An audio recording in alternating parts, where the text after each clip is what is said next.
Hello, everyone, and welcome to the Collegiate Esports Commissioners Cup. We are back once again for day number 2 of the Mid-Atlantic Qualifier. Today's game of the day is going to be Super Smash Bros. Ultimate, and we have some amazing schools which are going to be competing in today's event.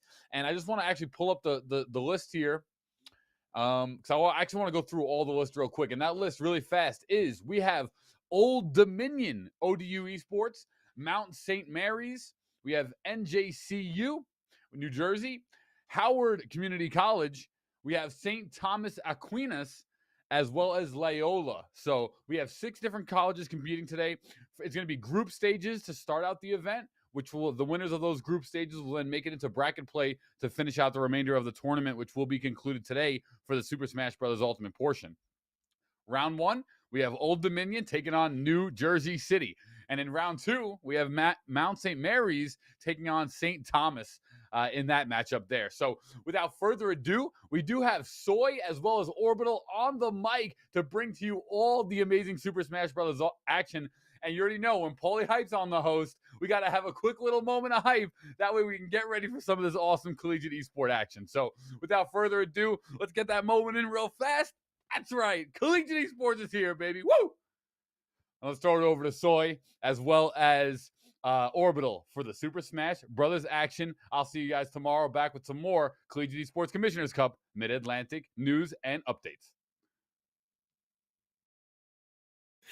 Hello, everyone, and welcome. We are here getting ready for some SSBU action. My name is Soy. Orbital is here at the desk joining me for the rest of the day, and this one should be a fun one. The Mid-Atlantic Invitational, as Paulie Hype pointed out, we have got a full day ahead of us. We are going to be going through pool play to get ready for the rest of the bracket. That pool play, again, it is going to be round robin style. Everyone plays everyone once. So 5 full rounds throughout our day. Round 1 consisting of our very first matchup here. Old Dominion U versus New Jersey City. Then later on, we've got Mount St. Mary's and Loyola, Maryland going up against each other. And then Howard versus St. Thomas Aquinas. So that's our first round. And we'll be going through those matchups through the rest of the day. But this pool play is all leading up to a top 8 bracket. These 6 teams are competing for those top 4 spots. Those top 4 spots, well, they play through a single elim bracket, and the winner of this entire event ends up going into the CECC national bracket being held in Atlanta later this year. So it should be a fun day overall as we are getting things worked out here on our end. I mean, I'm excited for today.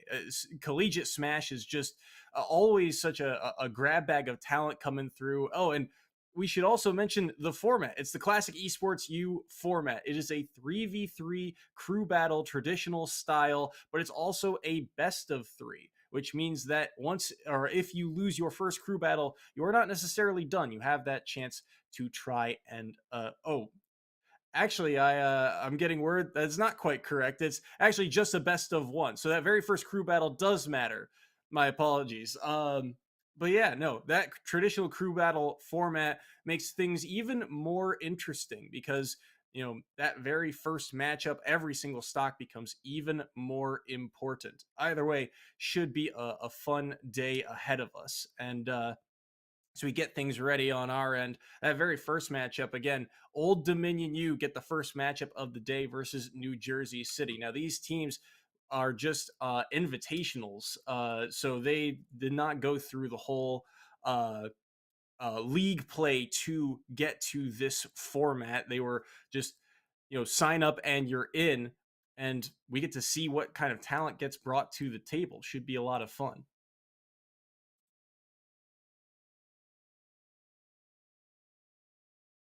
And as we get things worked out here, just working through some technical difficulties on our end. So let's look at all the matchups for the day. So we talked about round one. It's Old Dominion U versus New Jersey City to start off our day. Our next match after this, Mount St. Mary's versus Loyola MD. And then to wrap up round one, it's Howard versus St. Thomas Aquinas. Round two, Loyola MD gets Old Dominion. So Old Dominion start each round as the very first battle of, well, their hour. Then the second match of round two, New Jersey City, they take on Howard. Mount St. Mary's also will then go up against St. Thomas Aquinas for that second round, and so on and so forth. And now we are getting word that the matchups are going to be, well, starting shortly, and here they are. Again, round one here, Old Dominion versus New Jersey City. I believe this is Old Dominion on the Villager Byron fan, and Rampage for New Jersey City on the Joker. Oh, sorry, we're also getting word Polo is under the tag Byron Fan 9, but we'll be referring to him as Polo. So Villager versus Joker to start off the day. Interesting matchup to say the least here. I mean, Joker, you've seen a lot of high tier results from this character in particular, but Villager's got their own bag of tricks. A lot of play around the projectiles. Things to note that forward air and back air are stronger the closer those hitboxes land. The farther away those projectiles go, the less damage and knockback they do, but they are good spacing tools, and you're seeing Polo use them to his advantage here. That recovery game also going to be very important. It's going to be interesting to watch, see how Rampage can deal with that Villager recovery that's got a lot of distance to it, but no hitbox to kind of protect themselves with. So far, though, it's Rampage who's been on the back foot here. 112% right now. Still trying to find a way to take this stock. Byron right now at 78 and continuing to chip away. And Villager's got a decent amount of just raw, strong hitboxes, including that bowling ball to take the first stock via the edge guard. So it's Polo to strike first and take that first stock here. And Kilo Miles is here to join us at the desk here. Miles, how's it going?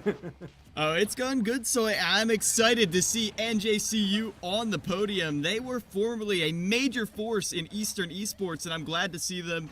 They've made their way to this Invitational against ODU, and right now they're holding their own. It's a pretty even game.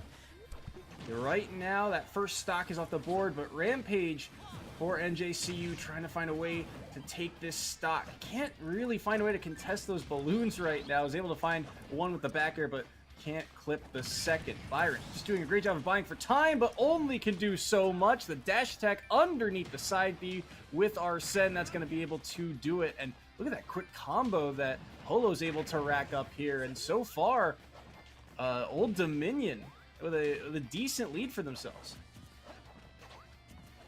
Yeah, with Germ right now, actually Germ, not Polo, they are going to be, like you said, racking up this damage, and even though they are feeding Arsene, they survived Arsene well enough last time, so I think they're not minding it too much, and the fact that Rampage keeps going for these Rebel Guards means they find the ways in. Now using a bit of hurtbox shifting to avoid that, but dropping down the bowling ball from the top platform and covering the neutral getup right there, they have time to set up the ledge trap, but even with the extended hitbox, it's not going to save you from Rampage's forward smash.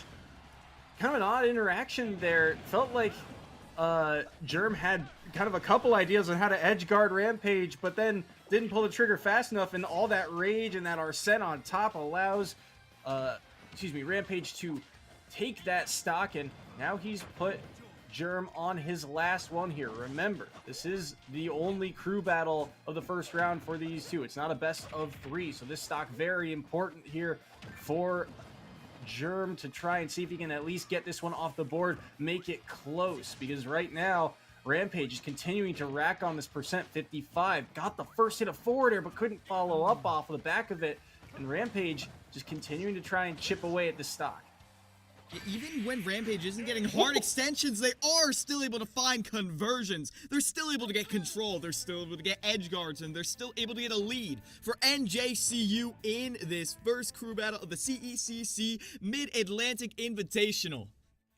What a huge second stock there from Rampage. It seemed very close, very even at first. It was the Villager just continuing to work away at this percent with projectile after projectile. They even landed the first stock by getting that edge guard with the bowling ball and the grappling hook, which was very clean. But at the end of the day, it was the Joker who at the end of the day was finding those conversions that you talked about. They found their way through that wall of projectiles and were able to get, well, a 2-stock victory here.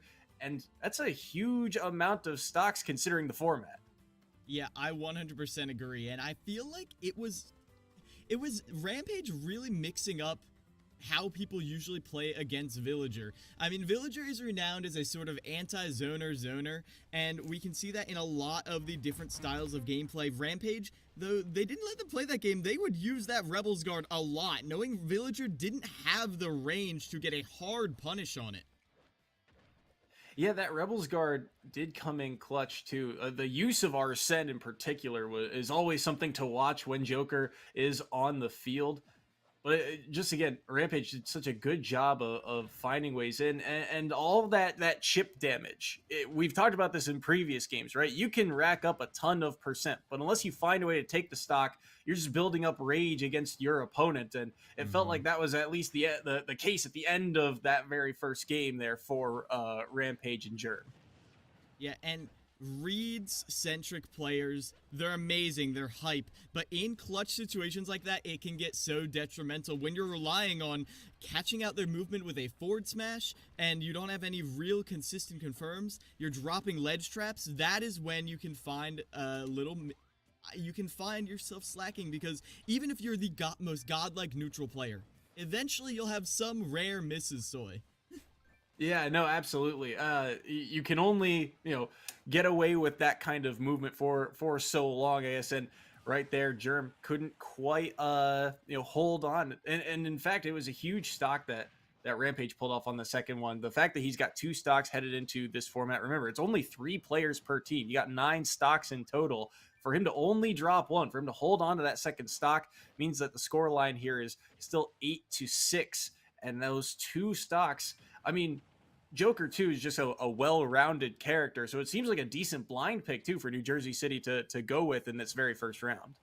Yeah, and I'm very familiar with New Jersey City University's roster. You might know this. New Jersey City University was actually my first Smash casting gig, so that's a fun little tidbit for you. But their roster has changed a lot since I had my tenure there, and Old Dominion, I did see them once or twice in a couple other events, but the fact that they were able to hold their own against this initial pick and that they didn't get completely run over is a very good sign. Like, when your opener, especially on a more mid-tier unorthodox character like Villager, is able to hold their own against the top tier, that is a good omen. You might be able to make a comeback here.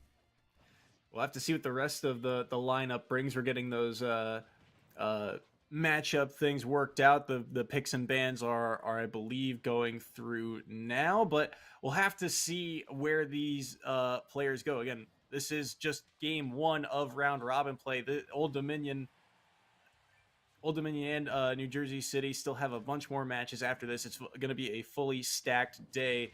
The bans, I believe, we're getting word. It was Small Battlefield and okay. We're also okay. Sages is being locked in. Excuse me.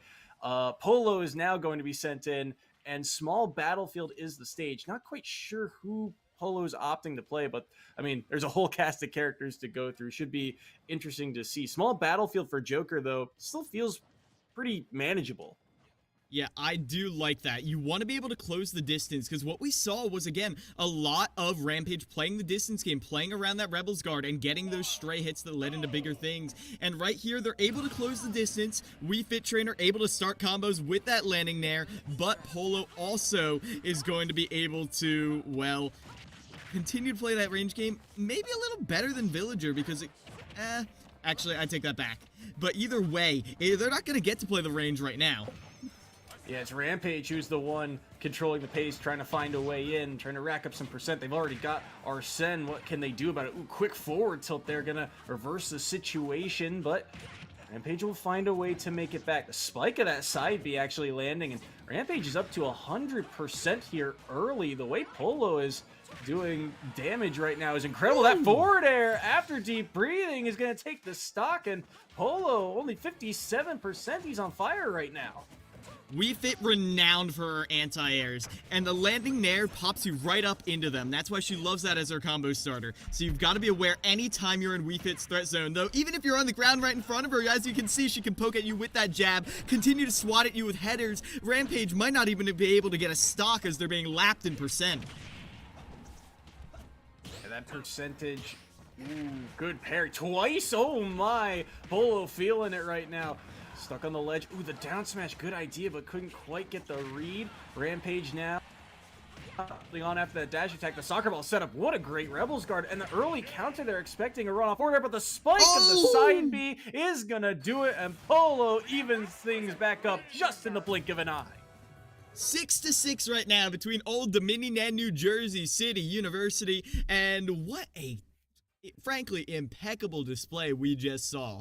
I loved that bit of option coverage. That header, it can be very risky at ledge, but most people don't respect the fact that it has a hitbox on the actual hit. When you hit that volleyball, you're actually spiking it down. I mean, it's a header spike. That's what you're doing. And so by abusing that, by getting right in their face, they're able to cover a sort of drift out aerial and just a normal get up like we saw right there.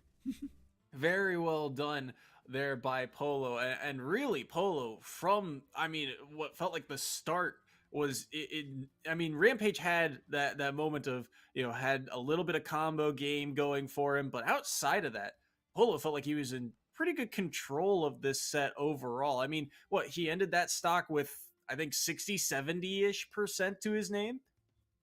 Yeah, a little over 80, I think. So, like, kill percent for Arsene Joker for sure, but they were never in a range where you were really scared of that happening. It felt like the entire time it was Rampage in disadvantage, getting those stray hits, and we can see that in these replays right here. Yeah, I mean, this was such a quick game. And what's interesting to me, too, from the Wii Fits that I've seen in the past, a lot of them tend to play that sort of game around the edges of the stage, right? They'll grab ledge, they'll throw the soccer ball, they'll just buy time and space for themselves and, you know, allow themselves to get deep breathing online, things like that. It felt like Polo wasn't afraid really of, you know, the ability to, or at least of the rushdown capability of a character like Joker. You know, that those anti-airs, things like the nair, the forward air was so clean here on the first stock. Just all the quick options shutting down so much that Rampage wanted to throw out. Yeah, and now that I'm seeing it again, I feel like Polo was able to get in Rampage's head. Both of those stock takes, Soy, came from reading a jump at ledge, or rather a ledge hop.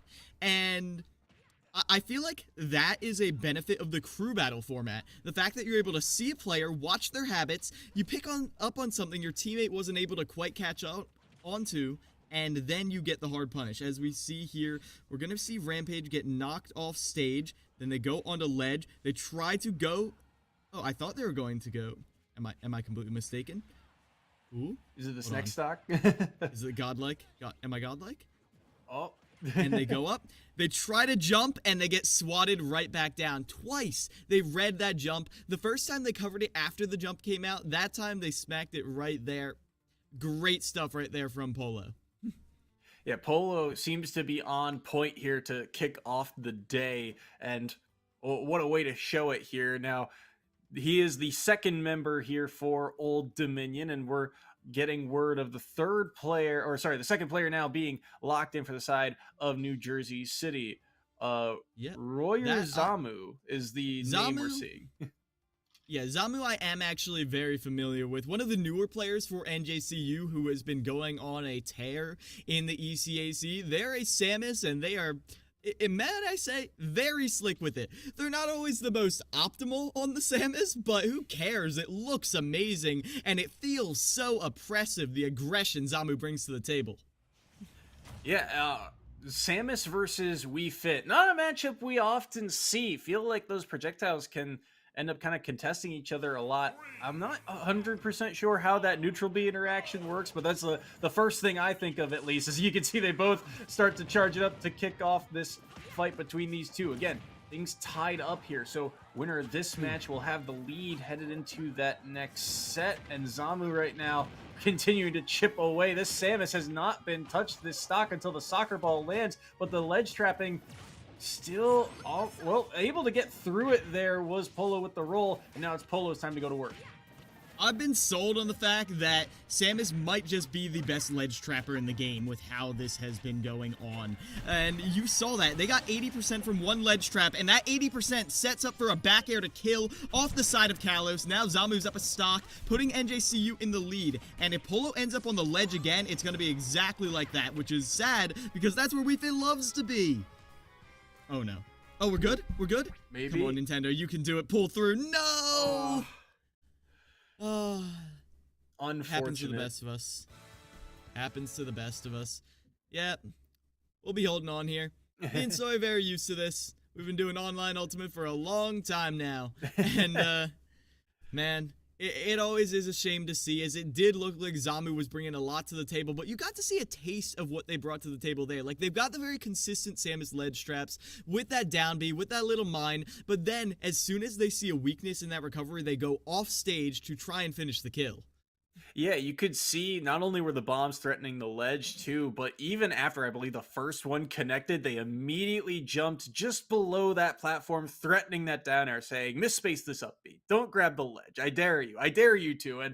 And although we didn't see it, it's that threat that is going to stay in the back of that player's mind throughout the rest of the setup. I know he wants this down air, but how is he going to try and set it up? How do I have to work around it? And the scariest part too, I think you touched on it, was the fact that We Fit, a lot of them like to play around the edges of the stage. They like to buy time for themselves. And the fact that Zamu is able to pressure and play around the corner so well, especially around the ledge, that mitigates a lot of, well, what that character wants to do. So you have to really change your play style here if you're Polo.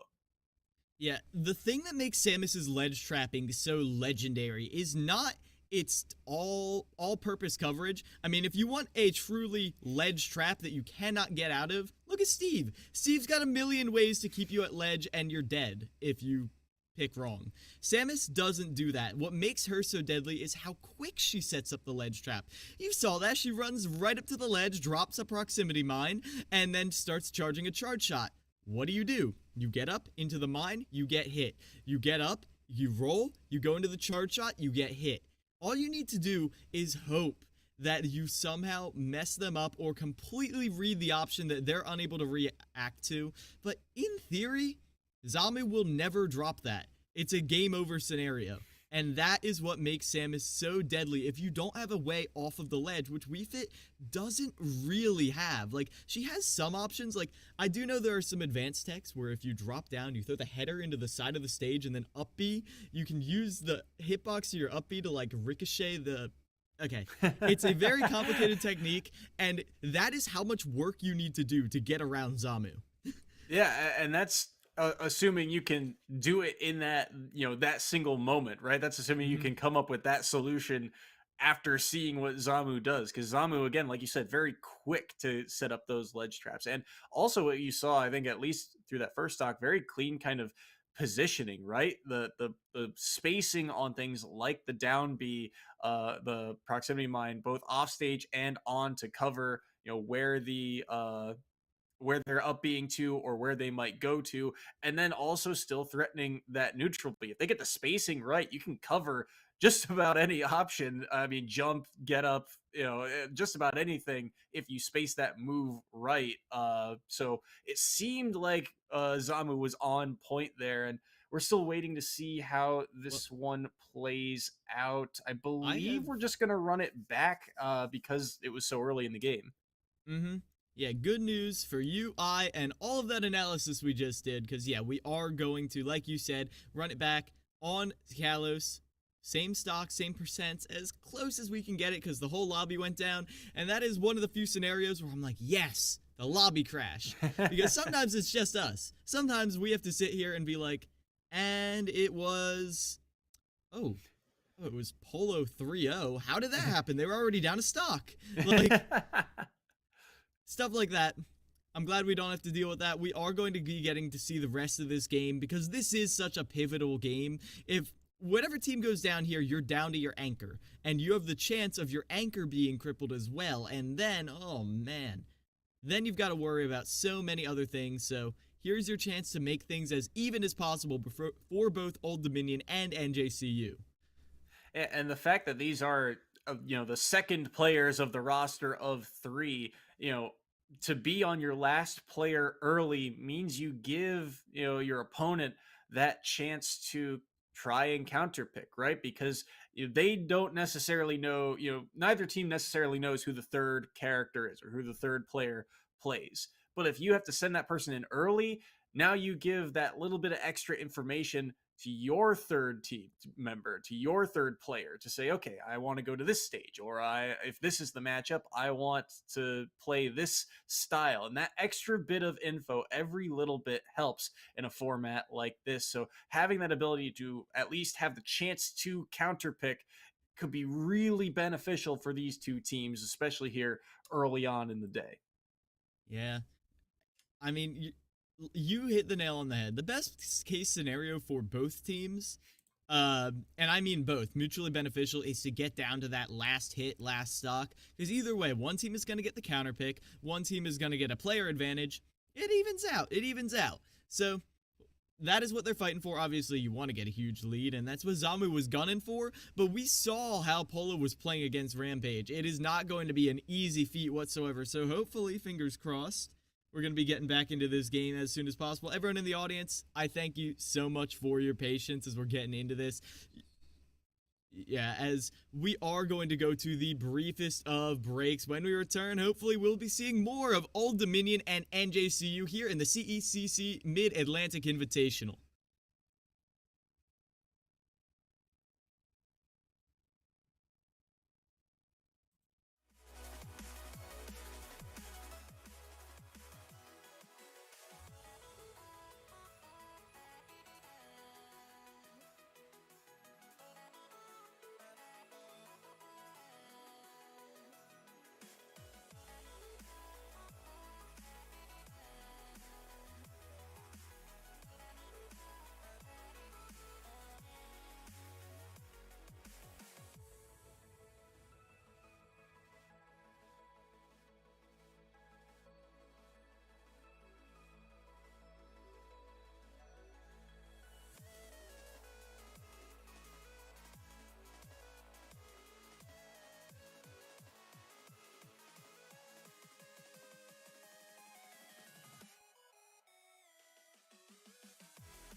Hello, everyone, and welcome back to the CECC Mid-Atlantic Invitational here. We're getting right back into things. We're going to get these stocks and percents roughly evened back up. Old Dominion versus New Jersey City. Again, this is Polo on the Wii Fit trainer and Zamu for New Jersey City. And we're getting those percents evened out. Looks like this is about right. 120 on Zamu to Polo's 0% on his second stock, and I think we'll be getting things underway here momentarily, just getting the all clear. They actually put the 1% on. You love to see it. Competitive integrity right there. Here on Kalos, as Zamu tries to continue this slight lead they have, but one hit from Deep Breathing Wii Fit will finish them off right here. Zamu is very well aware of that, though. They're trying to put them in the corner, but that Salute the Sun will finish the stock.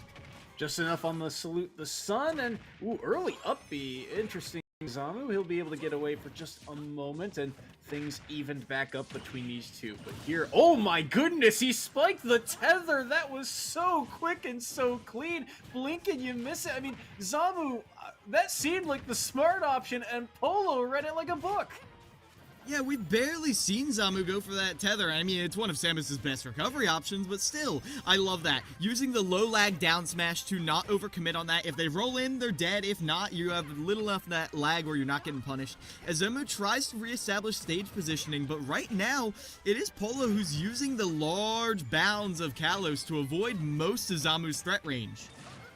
Yeah, right now, Polo playing that classic Wii Fit game of playing to the corners right now, but they'll be able to make it back to stage, take a little bit of damage from the missile, but that was really it. They get out for the moment.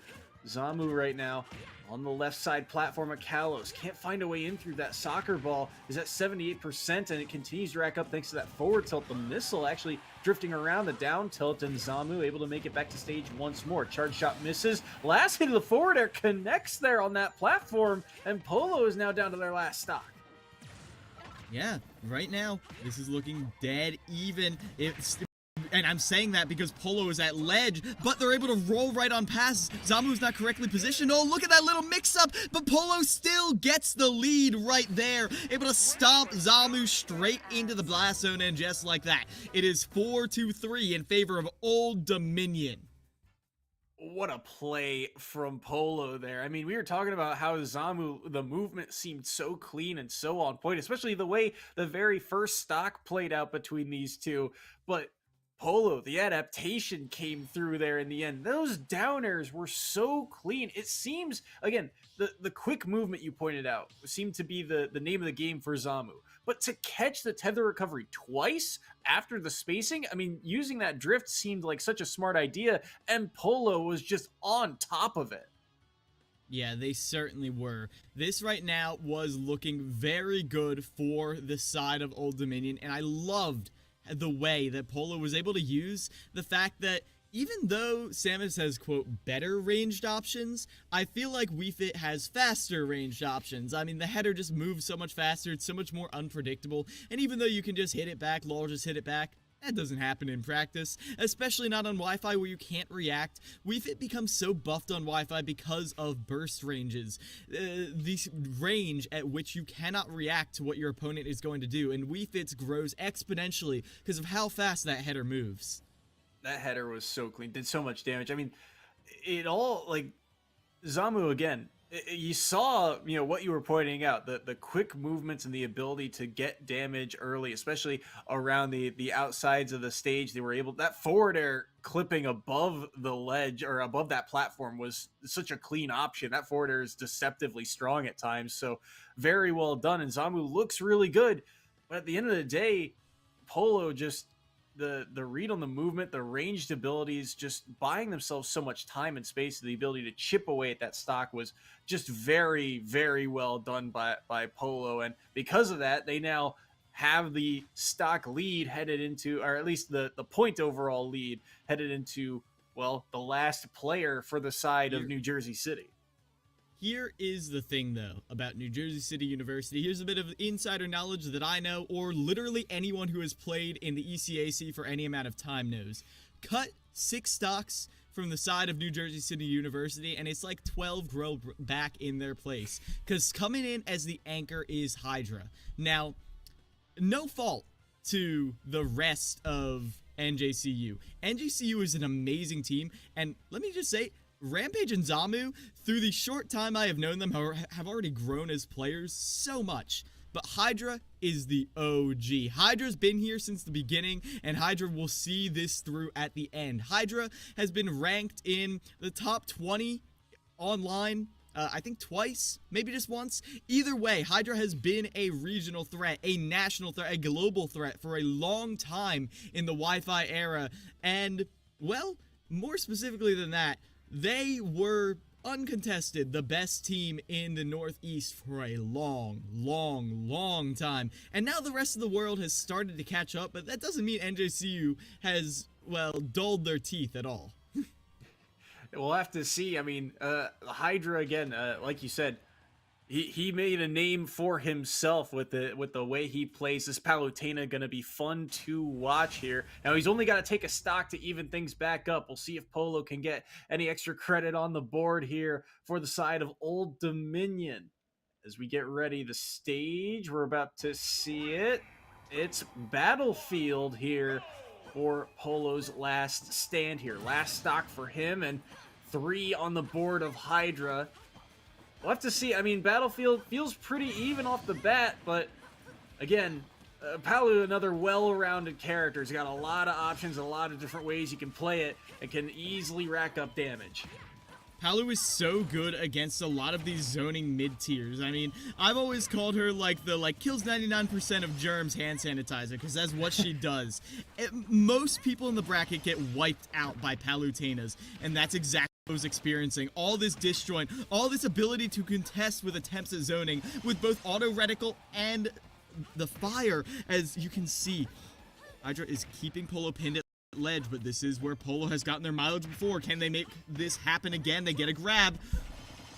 That back air nearly finding its mark. 94% on Polo here, playing around this ledge. Starts to chip away with the soccer ball, but the Nair does so much work. Haven't seen them threaten that up smash yet, but we know that covers a lot of space of where Polo has been hanging around so far. Good back air there by Polo. Can't catch the up B. Good teleport back in. The soccer ball connects here, and Hydra's in an awkward spot. Good air dodge around, but they'll be able to get back to that ledge. Good air dodge as well, but at 91, this is getting scary for both players. Explosive Flame lands, and it will take the stock. It's just enough, and just like that, we're back to even thanks to Hydra. Yeah, Hydra brings it back to 3-3 and now must face off against the anchor of Old Dominion. But I gotta say, Polo made that very good. I liked what Polo did off of one opening. They tried to hold on, but they didn't push the envelope, which normally I would have liked. Like, I hate to see players get a lead and then overcommit and lose it. But Polo, they got a lead.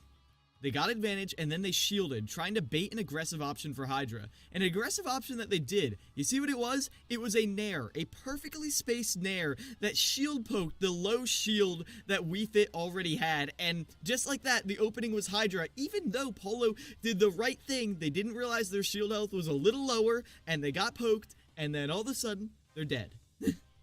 Yeah, no, I mean, when one Nair lands for Palutena, you know another one is coming, especially at those lower percents. And Hydra, I will say, between the two of them, Polo was able to battle back there. Hydra seemed like he was in firm control of the game through the early stages, but then Polo, the second he found some chip damage around that 45% mark, Polo really did start to weave his way back in. That defensive play did start to benefit him a little bit more. But at the end of the day, there's just so much to deal with when you're going up against Palutena. That explosive flame, if properly placed, is so difficult to deal with.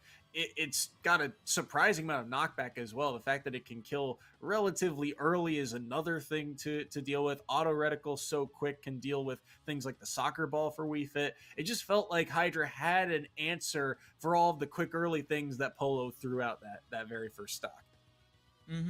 And that is the thing, that is why Palutena is such a consistent top tier character, because she has a very consistent game plan. She varies it a little bit. She's not so much a play your own game type of top tier, but as long as you have the fundamentals, I mean, it was meant as a roast, but I feel like it's a good way to talk about it. Palutena is a conceptual character. If you understand the concept of what you're trying to do, the execution barrier is not that high, and Hydra studies up. I mean, they're all college students, they're all doing great in school while doing this, and ooh, this is one matchup that can give Palutena a little bit of hesitation, as it is going to be get Nikidon bringing out the Snake. Snake, a very different character. We don't see a ton of snakes, but the ones that we do see, I mean, it feels like Snake, at least in my experience, one of those characters that when they've got a lead, they're terrifying because they can just trade away the damage and the stocks until you are done, over and dusted. But you also have to play that Minesweeper type of game, and so far, Hydra not afraid to contest those projectiles, knowing that grenade, he's got to be able to throw it at some point. An auto reticle, the speed of it, just being able to beat it out. So far, well, percent's still low here. Very kind of almost passive game, and one that Hydra is benefiting from, is now he's got Snake above the up air dodged away from, but Nikdon is not able to really get too much here once he makes it back to stage. Shield low, 104, still trying to find a way back. These trades are starting to come out, but thus far, ooh, Nikdon hasn't given Hydra that much reason to approach. That time it got a little iffy, but trying to go straight to ledge there gets covered by the up smash. Now with that platform or teleport to the other side of the stage, Hydra continues their consistent game plan, fishing for an opening right here. That Nair is all they need. Look at all the damage. Ooh, but the grenade gets him out. Up tilt, not going to take the stock quite yet. Neither will the up smash. The explosive flame. Great coverage there from Hydra as Nikdon could not approach, and they'll shield that auto reticle. Approaching with the grenade in hand. Shield low once again. Actually, that up tilt, not going to take it quite yet, but has to find a way to take the stock soon. Hasn't done something like a dash attack yet to really get in, but Hydra's just done such a good job defensively. That explosive flame just covers so much, such a big body that Snake has to really work around with. And oh, he read it, but he didn't get it out in time. Great kind of maneuver there by Hydra. Just the late get up, getting away from Nikdon. And 136, it feels like Hydra should be working on borrowed time, but the way they played this stock, they might end up taking it. Yeah, I mean, with this play style that Nikdon is bringing to the table, Hydra is in danger occasionally. It's not like Nikdon never gets in, as you see with that up tilt finishing the stock. But Hydra doesn't feel the need to go in all that often. They get just as much from staying at a range as Snake does, and most characters can't say that, as with that percent lead they built, Hydra is able to get a stock with that up air juggle.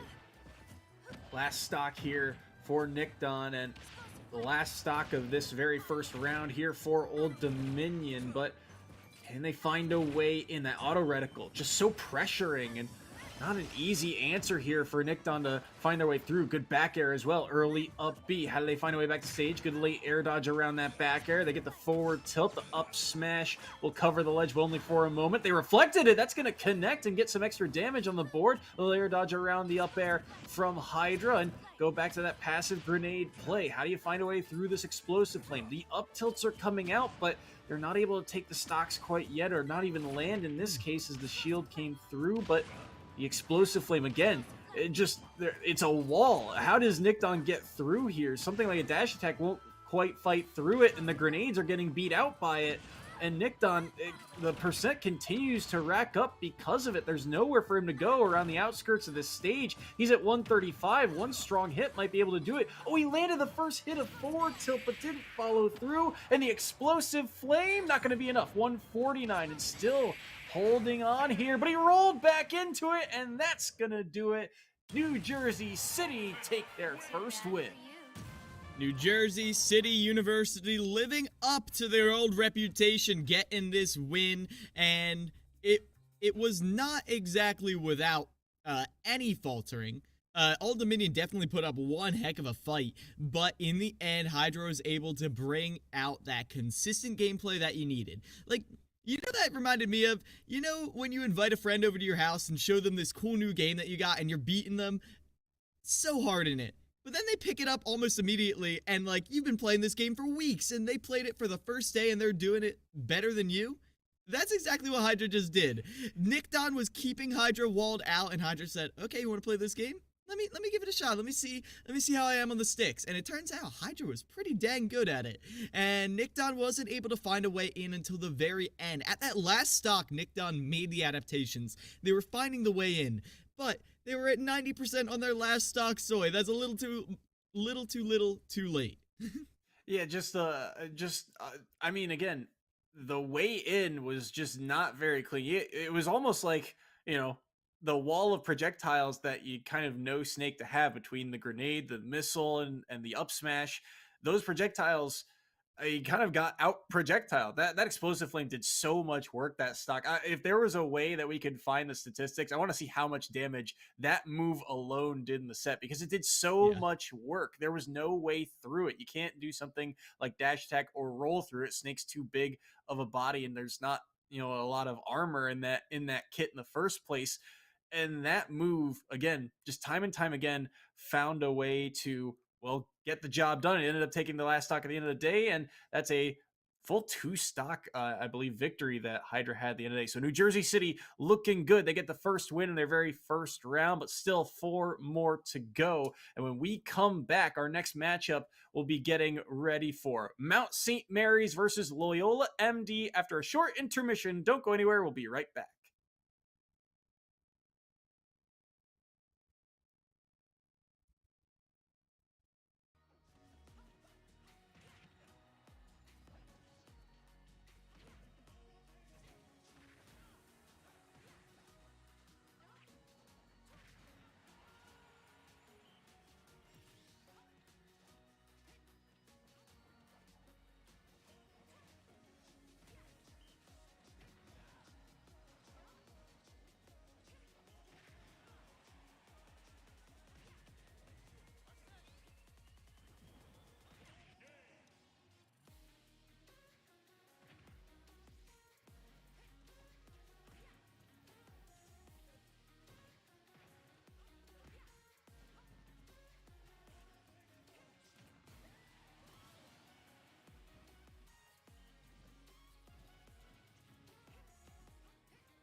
Hello, everyone, and welcome back to the CECC Mid-Atlantic Invitational 2022. We are getting ready for our second match overall on the day. It is Mount St. Mary's versus Loyola MD, and this is still the very first round of pool play, but this one, I mean, after the way that first match went between New Jersey City and Old Dominion, this one should be a fun one.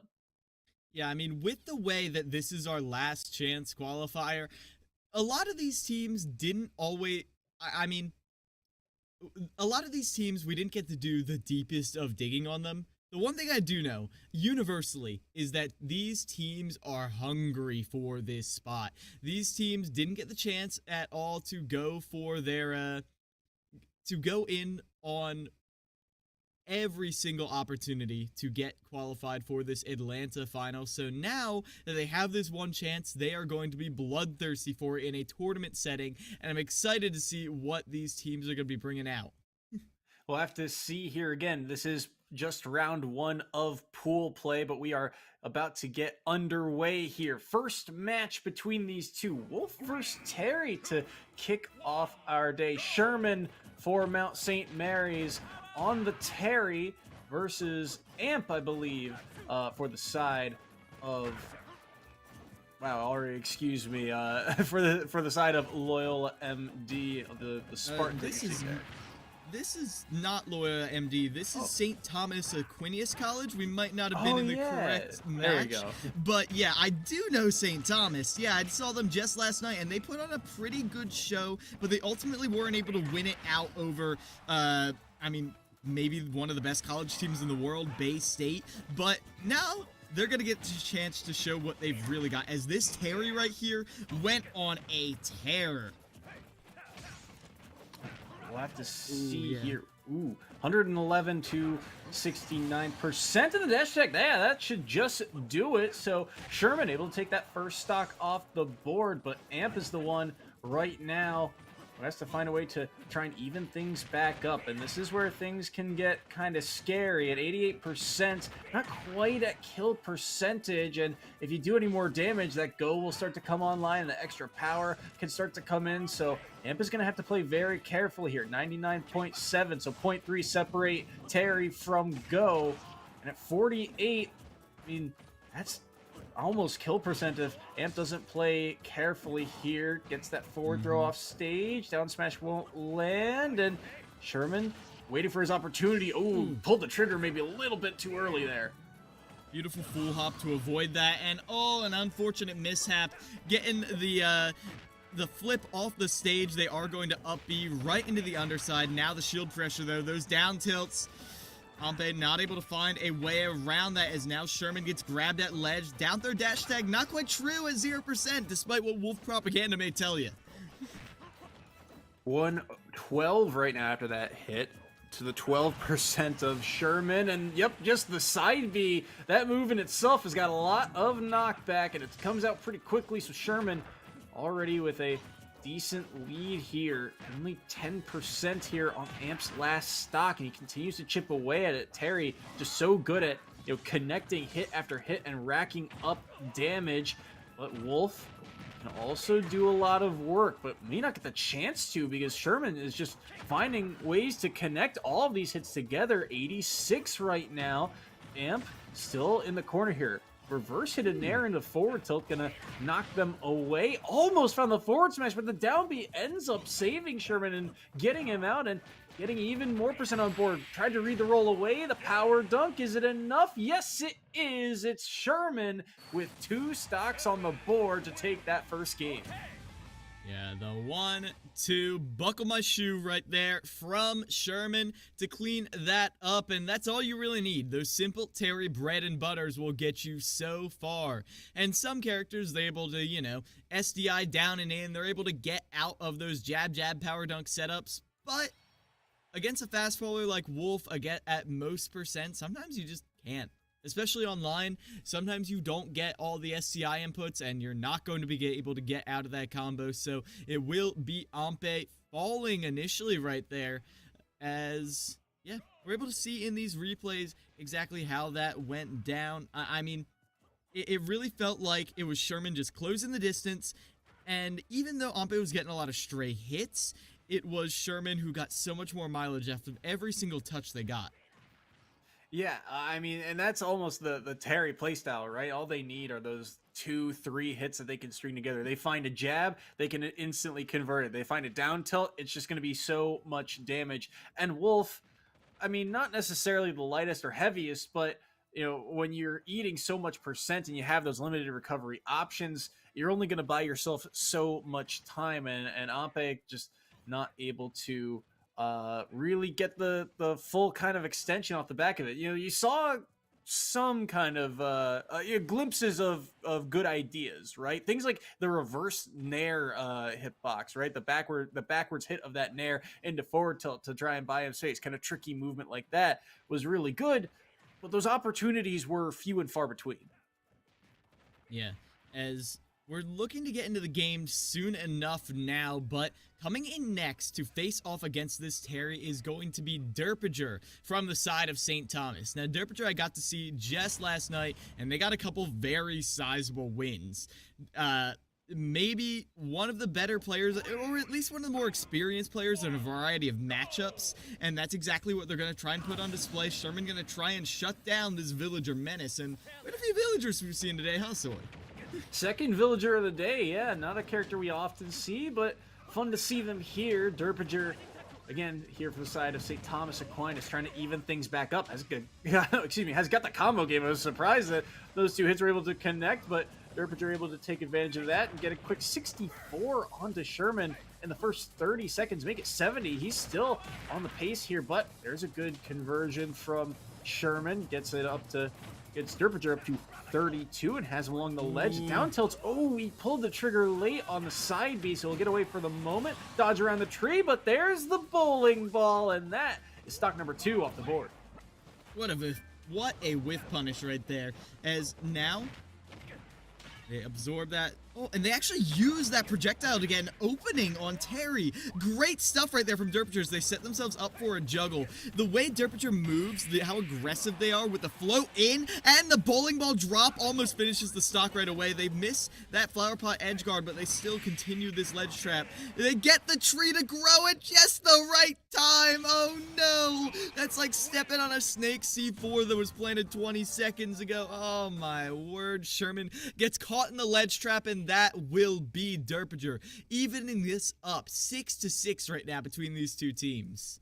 So well done right there by Derpager to land that tree. I mean, that's a hitbox we don't often see, so very well done. But Derpager, I mean, really, overall that game, just, again, it seems to be the case here. You come in, game 1 is kind of a blind pick. It goes how it goes. But game 2, the second player to come in just seems to have a very good read of what that very first player wants to do. Because, I mean, right from the get-go, it felt like Derpager had control. Racked up 70-ish% and got the whiff punish, like you said. The ability to recover around the tree seemed smart for Sherman, and yet perfectly placed bowling ball right there, saying you are going to land right here, and perfectly is able to take that stock away. Very well done by Derpager. Yeah, I mean, if you think about it, that bowling ball is like the inverse of Palu's up smash, where instead of going straight up, it goes straight down. We see a lot of villagers use it on platforms to cover a lot of different options, whether it be jump, stay still, stay in shield.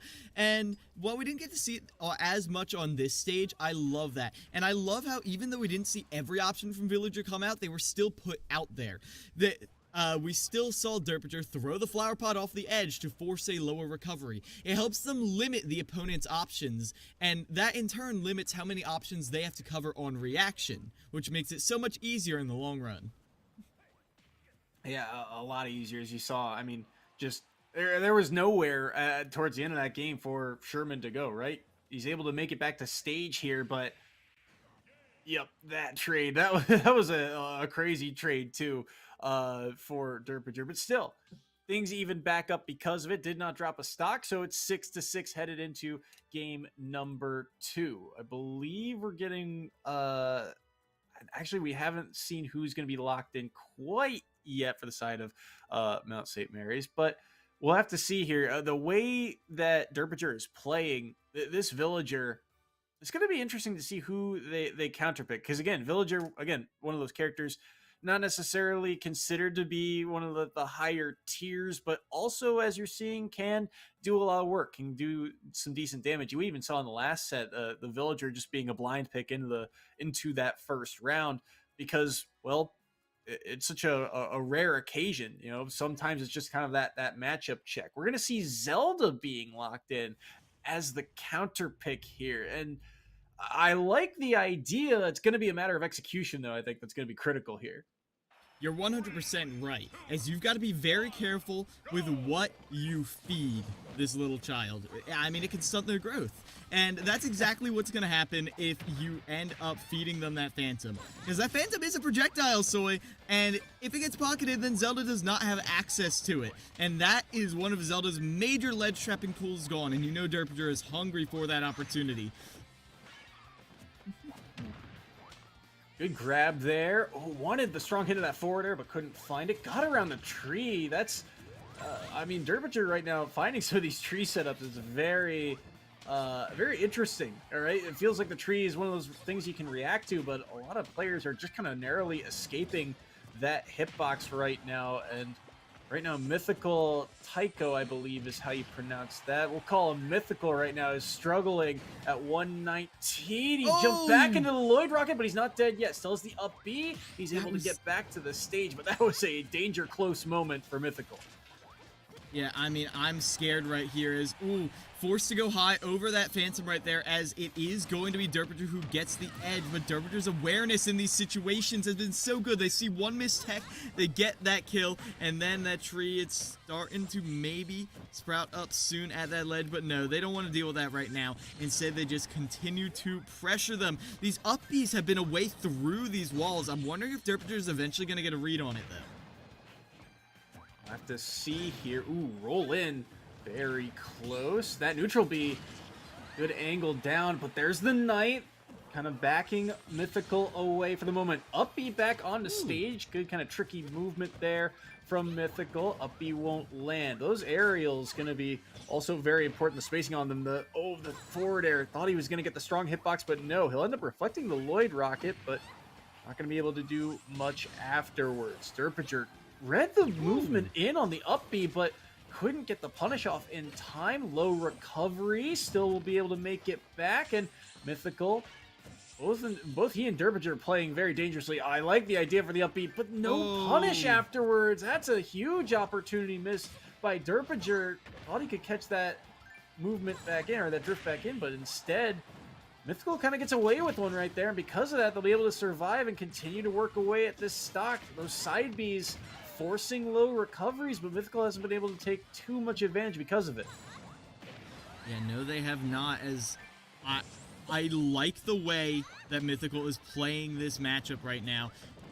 I mean, after they got that first jump red, or rather jump force, they're continuing to put the pressure on, but now these early up Bs, I was about to say they're being punished, but instead it's Derpager who gets clipped by it, and going down with that lingering hitbox is enough for Mythical Tycho to take that stock. Now, here is the thing. They're just about dead, and one stray hit will probably kill them, but still, you're able to get that off the board. Oh, that's it. Yeah, well done there by Derpager. The two aerials there trying to find the strong hitbox. Ooh, the pocket on the Knight there. Very clean by Derpager. The forward tilting out space. And these early uppies, again, starting to kind of question how often they're being thrown out. But, oh, that's a good drag down on the Nair. Couldn't get too much off the back of it, but decent damage has been done. 42 to Derpager right now on their, or at least second stock. The up B again, gonna get punished here. 48 on Mythical Tycho. Still finding a way in. Haven't seen them land the strong hitbox of that forward air yet, and so you kind of wonder if that spacing is kind of getting into their head, because Derpager right now has a firm footing on this matchup. 103 right now, and the down smash won't land, but boy oh boy, if it does, it could be the stock here for Mythical Tycho. Up B again in place, not gonna find the landing. Rolls back in the tree, make it 2-4-2. Mythical Tycho goes down, and Derpager still holds two stocks. Two words for you, Soy, right there. Lloyd Rocket. That was what dictated the entire pace of the end of that. It's almost like Snake pulling a grenade. They're able to drop that Lloyd Rocket, and if you teleport into Villager, you're going to set off the Lloyd Rocket, and sure, you'll get a hit on Villager, but you'll also blow yourself up. And that's why we saw they initiated the teleport, the Lloyd Rocket came out, and then they teleported straight into the ground. Because if they went into Villager, they would have died. But again, that just felt like Mythical Tycho couldn't quite get the adaptation ready in time to deal with what Derpinger brought to the table. Derpinger was continuously covering option after option after option after option with that Lloyd Rocket, and they were using it as an approach tool as well. Mythical Tycho had their own game plan reversed upon them, and that was eventually, it took Derpinger a while to get there, but once they did, Derpinger looked like a formidable wall of force that Mythical Tycho wasn't able to find a way around. Yeah, absolutely. Those Lloyd Rockets did so much, and especially the fact that those up Bs to center stage in particular are the moments I'm thinking of, right? That up B will clash, maybe it'll hit him away, and that up B, I think it's deceptively good, especially early on. That spacing can be very kind of ambiguous at times, especially because it's a teleport. You're not quite sure where they are going to go, and even if you have a read on where they are going to be, the hitbox I think is surprisingly large. It covers a decent amount of space, so if you're not quite ready for it, you can get hit by it and trade fairly frequently, as it did early on, as you saw Mythical Tycho was able to connect a few. But as that game went on, you saw Derpinger became even more aware of the spacing, and just time and time again was able to get that Lloyd Rocket out and follow up, and it was very well done by Derpinger at the end of the day. And again, feels like a lot of kind of right ideas and wrong execution here from Mythical Tycho. Even things like the follow, the drop down neutral beat that we saw take that stock. Very good idea, but you're gonna only be able to pull that off maybe once or twice before they start to catch on.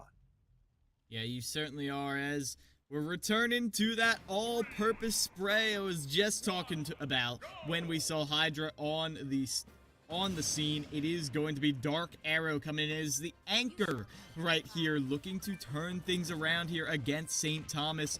One more chance right here, and I talked about how Palutena does so well against these zoner matchups, but as you can see, she's just getting swatted around. Palu hasn't gotten the chance to put a move out. Finally, she does, but Derpinger still covers it. Derpinger doing a good job right now. Only 6% here on that second stock. Remember, this is the last player for Mount St. Mary's. Their last hope to get a victory here in round number 1. And taking a loss here, it's not the end or anything like that. It is only round 1 for them, but it does mean that they will be on the back foot for the rest of pool play. Good air dodge in, but Derpinger starting to catch on once again. Only 38% so far, and the forward airs continue to chip away at this stock. 106 right now on Dark Arrow. Caught there, no jump. Early up B spike indeed. The down air is so clean. Derpinger has tied up the stock count. And now with that tie, you can see, oh man, the aggression comes out right here. Derpinger has always been aggressive, has always been so powerful. The way they drift in with their forward airs, but not always, makes it so ambiguous. And they stall their momentum as well. They use Villager's floatiness so effectively, getting the shield on that reflect right there, and they rocket, and their body is, oh no, the curse. Game 3. Is it gonna happen again? Oh, so tell me it isn't so. It's every time. It's like you said, it's almost always the pivotal games, right? The last moments, either game 2 or game 3. But unfortunately, there you see the disconnect. But that's on our end. So we'll have to see what comes of it. But I mean, again, feels like Dark Arrow. I mean, you saw some good moments there, but Derpinger, I feel like he's just playing on fire right now. Feels like momentum is on his side. Yeah, I definitely agree right there. And momentum, I really feel like is the best word for it. The way Derpinger plays. I was talking about it. I'm like, It's weird how Derpinger, they sometimes drift in fully with their fares, but not always. What is that? And the reason it feels so odd, the reason it's not just a mix-up, is because Derpinger starts with maybe a little drift back, maybe a little neutral drift, and then they get a hit. And then they start drifting forward a little more, slight drift in, and they're hitting the fares, and then full drift in. And that is exactly what they did to clean up in the end. Derpinger even won with 2 stocks. We're getting word now. It's unfortunate we did not get to see the end of that match, but St. Thomas Aquinas University is going to be your winner right here in this first round. Yep, so that is the win for St. Thomas Aquinas. That's their first win there in that first round. So they are now 1-0, and Mount St. Mary's, they fall to 0-1. But again, this is just the first round of the day. There's still plenty more SSBU action to come, and that is just round 1 overall. We got that third match coming up. I believe it'll be Howard and Loyola, Maryland, coming up soon. Actually, we're getting word that it's going to be NJCU versus St. Thomas Aquinas coming up. So that should be a fun one. And the way that we've seen these two teams play, well, it could be anyone's game. We'll have to see. After a short intermission, don't go anywhere. We'll be right back with more CECC Invitational.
Hello, everyone, and welcome back to the Collegiate Esports Commissioners Cup Mid-Atlantic Invitational. We are getting ready right into round number 3 on the day. Mount St. Mary's, I believe, or sorry, no, this is actually New Jersey City versus St. Thomas Aquinas. My apologies there. Rampage, we saw him earlier today on this Joker looking clean, but can he get the job done here against Zack Attack? That is the question. So far, so good. Things relatively even through the start of this first set. Oh, I love the way that Rampage is mixing in fast fall and floaty EHAs to find openings, but eventually that one opening is all Zack Attack needs as they read that high recovery. Oh, that almost killed, but the rising tackle not enough quite yet. That one might just be it, no, but I love that Zack Attack is continuing to just fish for these confirms. Eventually one's gonna kill, just like that. It is 2 stocks to 3 in favor of Stack. That very first stock there by Zack Attack, very well done, and continues to try and work away at this stock. But Arsene should come online relatively soon, already halfway there, and just at 20%. But this edge guard so clean, the back air so well done, so well spaced, and Rampage finds a way to even things up just like that. Now, back to neutral we go between these two. These two players, I feel like the way they play could be very explosive. Just one opening is really either of these two, one opening is what these two characters need. Is there you see the stomp into the up tilt. Not a move we often see, especially when Arsene is online, but at 100% now, Zack Attack can do a lot of damage here if he finds a way back to stage. I love that right there. They know that jab is not quite safe if you go for that full follow-up, so they wait through the jab and then go for that up smash. Now they use those down guns. They make it so difficult for Terry to get a lot of his recovery options on the board. If Terry doesn't recover fast against Joker, he might just be gimped.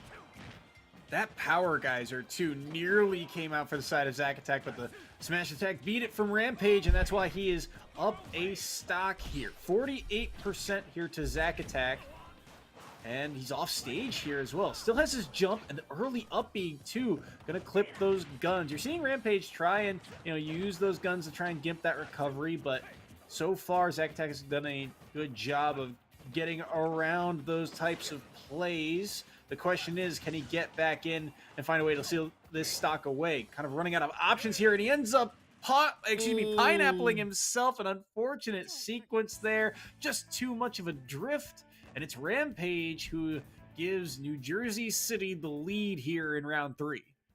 Yeah, Zack Attack definitely showed a decent level of consistency right there, especially on that first stock with that jab, uppy, power dunk. Everything you could ask for and more. But as it went on, Rampage started to adapt more. Rampage was finding ways to drift back, using more aerials instead of those poking tools.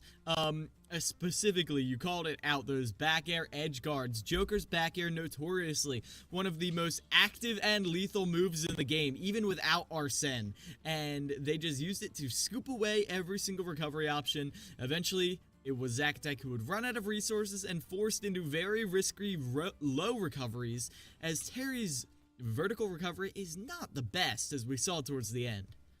It's also something that Joker in particular can try and punish with a decent amount of success, or it is at least relatively easier, although for the most part, it seemed like he was able to get around it, especially in the early portions of that set through the mid game as well. But at the end of the day, it is Rampage getting the lead there via 2 stocks, and that's a pretty decent lead, similar to what New Jersey City was able to do in that first match of the day that we saw them in. And so now you have that question of from the players that we've seen from Thomas Aquinas. We saw Ampy, the Wolf, in that very first set. We saw Derpager really clean house in the last match that we saw. We also know that Neo Joe is a player on this roster that we haven't gotten the chance to see yet. So now you kind of have that question of, do we send in the designated hitter and a player like Derpager early, or do we maybe see what Amp can do? A Wolf Joker matchup seems very volatile, and I think they're going to opt away from that here and just see if they can take out this Joker early. Derpager coming in here as the second man for the side of St. Thomas Aquinas. Yeah, Derpinger gonna try to crack this nut as far open as you can, and I feel like Derpinger does definitely have the most chance of it. The way Derpinger, I called it out, they're literally momentum based with the way they drift in with these forward airs, and I'm curious to see how that bit of combo game is going to do against Rampage's defense. We'll have to see if that is the question here. I feel like there's a little bit of maybe a stage Lag? discrepancy here, or lag test coming through. As you see, Rampage, he's ready to go. He's getting the tech ready. He's got the walk in place, and we'll get those things sorted out momentarily. But Villager Joker, we actually saw in the very first match. This is something that Rampage was, well, already playing in earlier today. That very first match of the day, he played up against a Villager. But I will say, Derpinger's Villager, a different being, but a similar, I think, game plan already coming through. Good use of Rebel's Guard to get Arsene online early, and he's able to up B and get back to stage before that bowling ball connects. Does the early Arsene matter? If you cannot lay a finger on them, they pocket that countered. Oh my gosh, that is a super powered Lloyd Rocket right there. And now Derpinger has access to a double Lloyd Rocket. That is terrifying. In that back pocket, oh, there it is. They use that to bait it out, but Rampage gets the counter on it. And now they have another Arsene at their first stock. But is it going to be enough? Oh, that lingering hitbox forces a high recovery right there, and Derpinger is there to cover it. This option coverage, can you believe that they've gotten 2 Arsenes, and look at this, they're only at 27%. Oh, the Nair to the lingering hitbox, so well done. Derpinger with a solid lead here, and already chipping away at Rampage's last stock. 48% here, and just trying to buy some time here. Fingers crossed that this holds on, but it's not the case, and that is a disconnect, I believe, just on our end, at least for the moment. But we'll have to get word of those results coming through later. But again, it feels like Derpinger, once he gets rolling, the train is hard to stop. Projectile after projectile. The fact that, like you said, he gets 2 Arsenes in the first stock and only 27% is done to Villager, that's a testament, really, to how Derpinger is playing. It really is, and I feel like it is, like, I talk about option coverage, but the more I look at it, it's less of coverage and more Derpinger forcing options and then punishing you for choosing the correct option. Like, there was an instance where someone was covering at a low diagonal range. What did Derpinger do? They threw out the flower pot below them. They had to jump. Otherwise, gravity would have finished them off. They would have fallen into the flower pot and died. So they jumped, but they jumped right into the Lloyd Rocket that was right there. Their aerial drift wasn't enough. They would have had to do some incredibly tricky movement. They would have had to jump up with a neutral air dodge. Who does that? Nobody. And Derpinger knows that. They force these options, and then when you're not prepared, 100% prepared to escape from them, that is when they get the actual follow-up. And that's a whole almost mind game in itself, right? To force those situations in the first place really goes to show how Derpinger is playing. Even using things like you said, that whole interaction of the reflected Lloyd Rocket as a bait to find another opening. That was really well done by him, and we're still waiting to see the results of that game. But the way he's playing, actually, we are getting word 1 via a 2 stock there. I believe he's holding on to 2 stocks headed into that next match. So really solid stuff from him to get things almost back to even. He did, or no, he dropped in 0 stock. So it is back to even for that upcoming match. Now he will get a chance to be counterpicked in this next one. But again, the way Derpinger is playing, I mean, he feels like one of the stars of the show for this St. Thomas Aquinas roster. Yeah, and here comes the kicker. Do you send in Hydra now? I feel like Palu maybe has a little bit better of a matchup than Samus. However, sometimes you like to save Hydra in your back pocket, and by sometimes, I mean pretty much always. NJCU is a very traditional team. They save their anchor for last. Oh, okay. Ooh. NJCU, come on. Are you listening to me? Are you in my walls? I know I'm in Jersey, but you're not that close. NJCU is, in fact, sending in Hydra, which I do feel like is the better call right here. Zamu excels when they're able to put their opponents off stage, and we didn't really see Derpiter force there that often. We'll have to see. Hydra, again, kind of well, two players here, at least for both of these teams, that seem to be those anchors, those heavy hitters, the designated players, the quarterbacks of their roster, however you want to put it. These two guys, when it's all on the line, these two seem to be the guys to go in. So to see them in early is an interesting predicament for whoever doesn't come out on top. And the fact that they'll have all three stocks to play with. Truly a battle of titans headed into round 2. We're getting those stage selections underway. It looked like they wanted to go to Hollow Bastion, but that is not a stage for this invitational, unfortunately. So they'll get that worked out in the end. But if you look at the overall scope of things, again, a couple of these matches are being played behind the scenes. But right now, this is potentially a battle for that first place seeding. St. Thomas Aquinas sitting at 1-1 with a bunch of other teams, but New Jersey City, they are 2-0. If they can get to 3-0, that would almost secure them a spot in that top 4 bracket. And for St. Thomas Aquinas, a win against the only undefeated team remaining through the first 2 rounds could do wonders for them in terms of potential tiebreakers throughout the day. So a very pivotal set or a very pivotal third round here between these two schools. Yeah, and especially because of the players who are being sent in. You called it out at the beginning. It's especially pivotal because these have been the major stock takers for both of these schools. So if you're down and out, if you are pretty much down and out after these players fall, the rest of your players will make a serious effort, but here could be where it is all decided. Hydra versus Derpiter, NJCU versus STAC. 4-letter acronyms, 3 stocks. Let's see how this goes. And still a reserve player for both sides, but we know these are the titans of these two schools going head-to-head. Hydra versus Derpinger. Hydra, this Palu. That Nair, going to be ever important too. You know, once one lands, the Nair train just does not stop. And for Derpinger, he'll have to find a way in. Trying to poke away with these projectiles, trying to play keep away for the moment. Finds 2 up airs. Good kind of connection there. The Lloyd Rocket also going to not find the mark, but then they're on top of it and continue to chip away is Derpinger. That's what Villager does best. But Hydra starting to find ways in now. First Nair lands, but can't get the follow-up on the up air. And I feel like both players, at least through the first 45, close to a minute here, are doing a good job of kind of taking their own space here and finding ways to weave in and out, as both of them trading punches time and time again here. But it's right now Hydra who's on the press, dash attack, keeping Derpinger in disadvantage. He'll opt to recover low.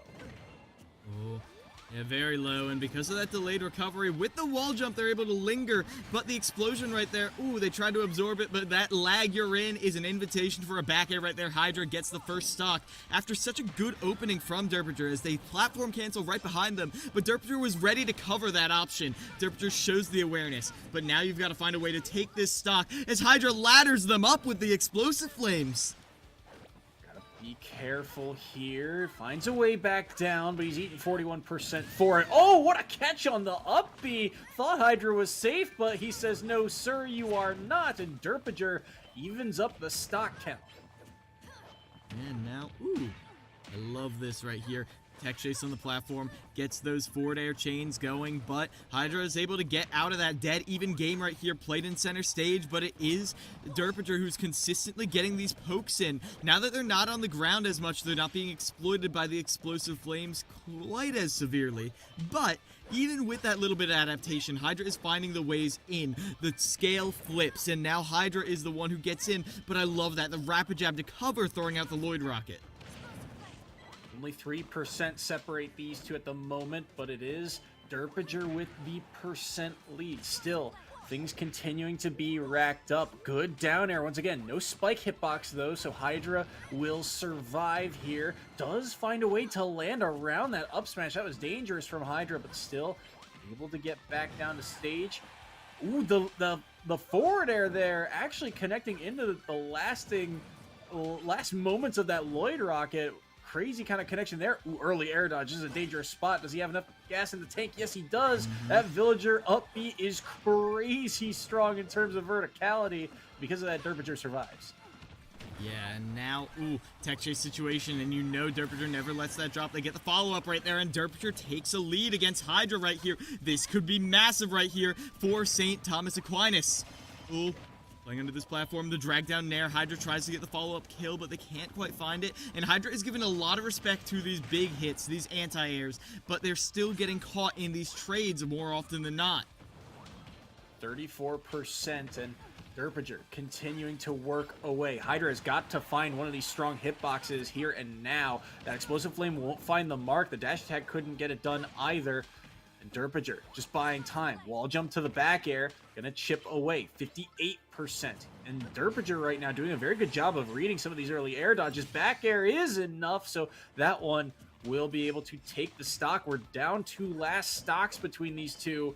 And it's very dangerous, but still a lot of work to be done. And you can see a little bit of patience coming through both ways, but it's the percent that is slowly working in Derpinger's favor. This wall of forward airs and back airs doing so much work. Hydra's been pushed to the corner, gets around the tree setup, but the back air won't land. The axe finds its mark. The chop down, maybe. The tree falls, but it won't connect. The Nair now coming through for Hydra. Finds his way back on the stage into the back air. Can't get a second Nair, and that auto reticle or explosive flame, I believe it was, couldn't come out in time. 37% here on Derpinger. How does he find a way to get more on board? He can't find the landing, and it's just chip away. Death by 1,000 cuts is the name of the game. He finds a way back around the bowling ball, and the jabs at ledge won't work, but now there's so much rage on board. The tech, what a bounce off the Lloyd rocket. Explosive flame won't land. How does he find the killing blow here? 142. He should be able to find a way to kill this Palutena, but it's got to be down to a strong hitbox here. Got to be careful. The Lloyd rocket won't land. And again, these forward airs just continuing to pepper away at that shield. No chance here. Up B. We'll be able to make it back to stage. And what a great lever on all those projectiles. 168. And it feels like one of these moves should hit, but again, just continuing to survive. The DI, the survivability is to on point in the last hitbox of the up air. Derpinger is the one who comes out on top, and it's St. Thomas Aquinas in the lead. It felt almost inevitable that Hydra was going to get that after they kept hanging on to that stock, and then Derpinger. That mix-up at the ledge right there was beautiful. They grab the ledge, they drop down, pressure the shield again with the Lloyd rocket. That's 2 hits on the shield. Now, what would any rational player do? They would re-grab the ledge and hope Hydra doesn't get the punish. Hydra drops shield to punish the ledge re-grab. And what did they do? Instead of re-grabbing the ledge, they fell down with an up air, knowing that Villager's obscene recovery would be able to get you back. Beautiful stuff right there from Derpinger, able to get that mix-up. The 3-hit shield pressure at the end there to close out Hydra's stock. And now, St. Thomas Aquinas have the lead with their strongest player still in the running. What a huge play from Derpinger too. And I feel like we talked a little bit about this before. I think part of the beauty of Palutena is that you can play Palutena in a couple of different ways. You can be, more methodical about it, or you can be a little bit read heavy. And I feel like at the end of the day, Derpinger, the fact that the mechanics and, those smart plays like, throwing 2 hits on shield in a situation like that, the fact that they were on point with something like that allowed them to have such a massive lead on the last stock. I mean, they were at 168 and Villager was still under 100% for how long that stock got dragged out. It felt like a ticking time bomb for Hydra, that you have to make so many right decisions against Derpinger. And eventually you make one small mistake and they're able to capitalize off the back of it. What a set between these two, though. Very closely fought and contested between these two through and through. It was just that real one error. And that last stock, I got to give a huge shout out to the way Derpinger played it so clean when it came down to it. Yeah. Set of the day for sure. As now, Someone from NJCU has to follow this up. Now, I know NJCU has 2 members in their back pocket. I would assume Zamu is coming out here, as I feel like Samus might have a slightly better matchup than the Pac-Man who purple runs.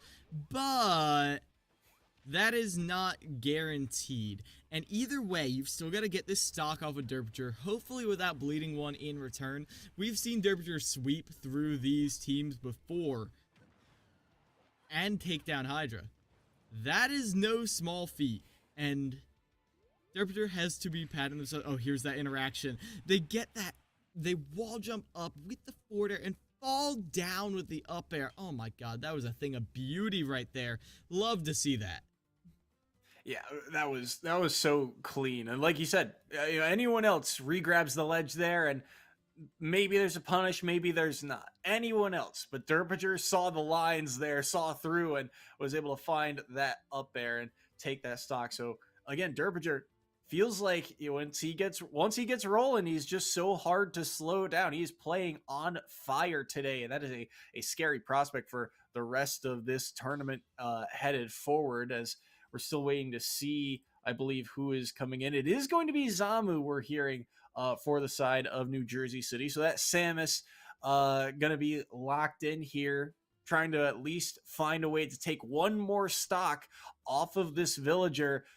Samus Villager is a matchup, at least I haven't seen a ton of, and it feels very awkward because you have that pocket projectile, or the ability to pocket projectiles, but also, how do you contest with the wall that is Samus going forward? It's like 2 walls closing in on each other. It certainly is, and the one thing I am looking for is Zamu's ability to cover the ledge. Like I said, we just saw Hydra punish hard for the attempt to punish the ledge, for dropping the shield too early against the Villager's ledge pressure.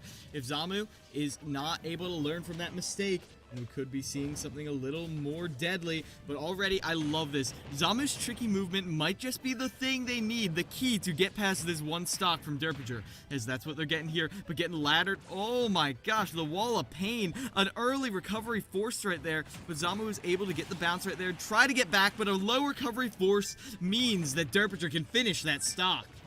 That was so well done. 33% too, and it's continuing here. Jump used, early air dodge, but they get out of it. Oh no, the early upbeat. There's going to be a chance to juggle here. But what a grab from Zamu to get out of that situation. Ooh. Run off down there, nearly reversed on Derpinger. Really feeling it to go for that one.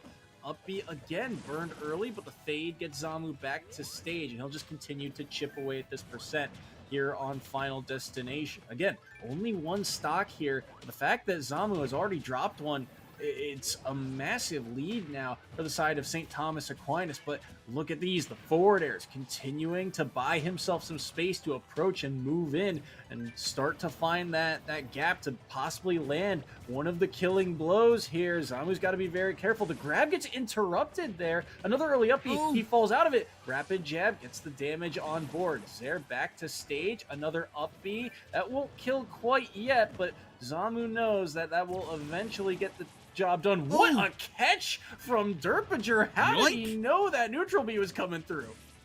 I have no idea. I mean, what other ledge trap option are you going to do as you get trapped on the ledge yourself, buried in the corner? And just like that, this is very doable for Derpinger to sweep through New Jersey City University. Zamu, with 1 stock left to their name, is desperately trying to find the way through right now, but it's not manifesting, not quite yet.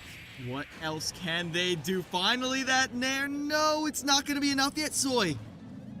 What a nair, but still surviving is Derpinger. 163, the last hit of forward air. That is enough to do it. So Zamu finally takes down the beast that has been Derpinger.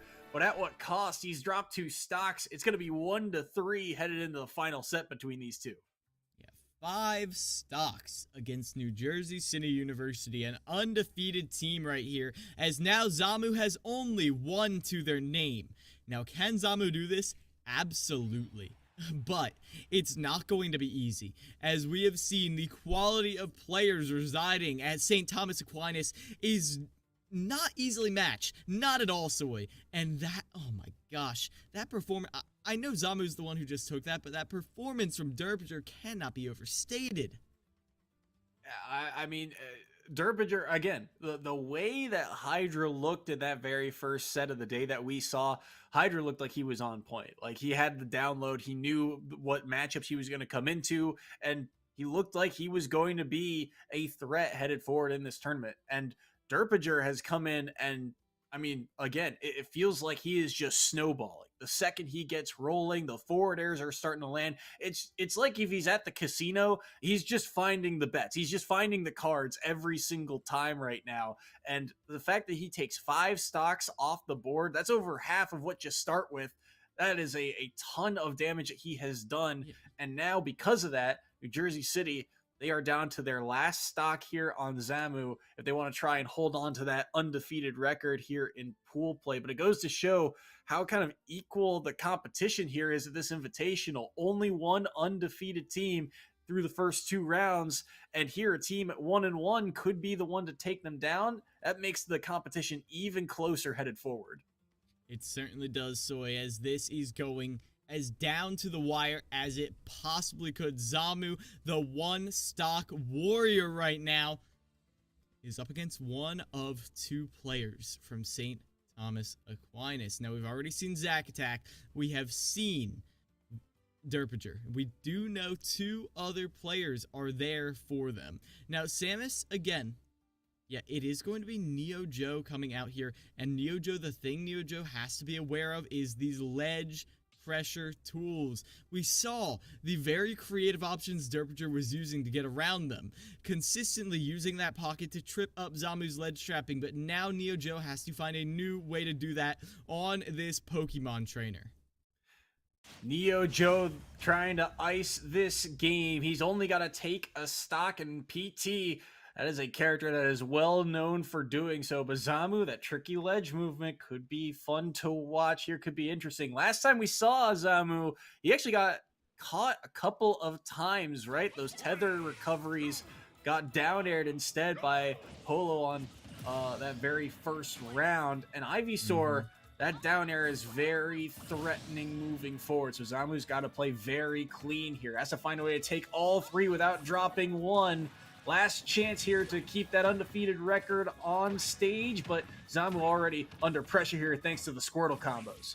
Yeah, no jump right there, and that aggressive up B. They're going to drift back to ledge right there, but Zamu, there it is. There's the opening you need. Now Squirtle is out of that awkward percent where they can get counter hits. The platform drifting over gives Zamu stage control, but that switch right there, they up B straight out of the nair, and they continue the juggle right there. Juggling Ivysaur is always a tricky gambit, but Zamu manages to find a way to do it. Now the ledge traps coming out. This is where I said this game could be decided right here.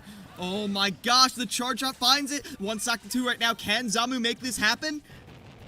Huge charge shot there. Has to find a way to contest this Squirtle again. Finds the grab. That was very well done. 37 right now on Neo Joe's Squirtle. The early switch here to Ivysaur once again. Zamu's at 46 here, so he's still got plenty of time to work with on Doc in particular. And here he continues to chip away now, trying to play patient for the moment, but ooh, that forward air into the up air is going to do so much work. 81% now. How does he find a way back to stage? Nearly got hit by that forward smash. Good spacing here by Zamu. Couldn't read the early recovery there, and now the Charizard is online for Neo Joe. Dash attack, knocking him away. Charge shot won't land, won't threaten the Flare Blitz either here. Instead, he'll just get back to stage, but the charge shot is doing so much work here for Zamu, threatening so much. Forward air doesn't land. Grab. Let it rip. Down throw. Ooh, the back air they messed up the roar.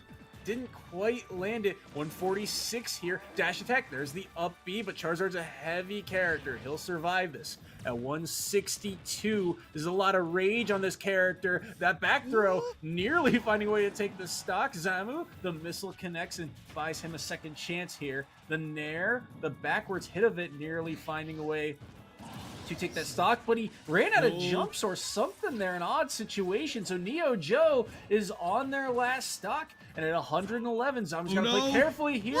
Gets back to stage just in time. The forward air connects. The switch to Charizard. Neo Joe finds the charge shot, finds the dash attack as well. Neo Joe is struggling to find a way to land. The up B also connecting, 69%. And the jump to get around, but this is a grab. The up throw, not going to do it quite yet. Zamu surviving. Oh my gosh, Soy, this is going so down to the wire. The back Back air. Zamu is making this look so doable. The 3-stock to 1 comeback right now as Neo Joe. All they need is one mistake to capitalize. That's all they need, but these forward airs not landing. Zamu spacing around it. They're just dashing back, rolling back, getting out of the threat range, but the smack! That's it! St. Thomas Aquinas gets the upset right here over New Jersey City University after Zamu did so much work. Neo Joe was able to pull it together at the very last moment, pull their team out from the ditches, and they are able to get the first win over the undefeated NJCU right here. What a close one that was. My goodness. We're going to have to take a breath after that. I mean, that one in particular, there was so much throughout that set. The fact that Zamu was doing such a good job with the early Pokemon, with the Squirtle at low percents. He was getting, the early switches to Ivysaur and still finding combos. That was so well done. But at the end of the day, 110, and the distance that Charizard can close is surprisingly fast. And so because of that, well, it is St. Thomas Aquinas getting the win. They advance to 2-1, and we'll get ready for round number 4 in just a moment. We'll take a short intermission, and we'll be right back. Don't go anywhere. More SSBU action after this.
Hello, everyone, and welcome back to the CECC Mid-Atlantic Invitational. We are getting ready for round number 4 here of pool play, an important one at that. Mount St. Mary's going up against Howard. And for Mount St. Mary's, we're starting to get into that do-or-die situation. They are 0-3 on the day, and if they fall once more, they might be one of those 2 teams that don't make it to that championship bracket. And right now, that is the fire these teams might need, because they are going up against quite a formidable opponent in Howard Community College. Mythical Taiko, we saw them do some good work earlier, but can they mimic that now against Ghost? That remains to be seen here on Battlefield against Ghost Cloud. First Cloud appearance of the day, but we saw, like you said, Mythical Taiko, this Zelda certainly had their moments, but couldn't quite get the last set when we saw them. And so far, they are at the early deficit, but Zelda can certainly find ways to get early kills, especially if those strong hitboxes start to land. As the Knight setup there, not quite going to get much off the back of it. It's Ghost right now who's in control of the pace of the game, and they find the back air too, strong hitbox and all, and just like that, they've got the early lead.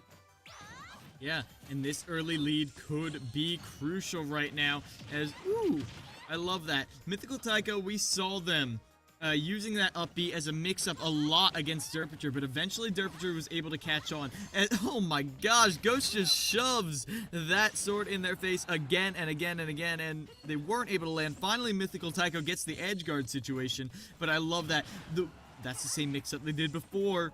Uh-oh, Ghost might be catching on, but that time Mythical Taiko goes straight to ledge, so not a complete open book right here. Those up Bs, again, early on, they can be very dangerous, but so far, Ghost's movement is just on point, and not enough drift in that up B to get them back to ledge.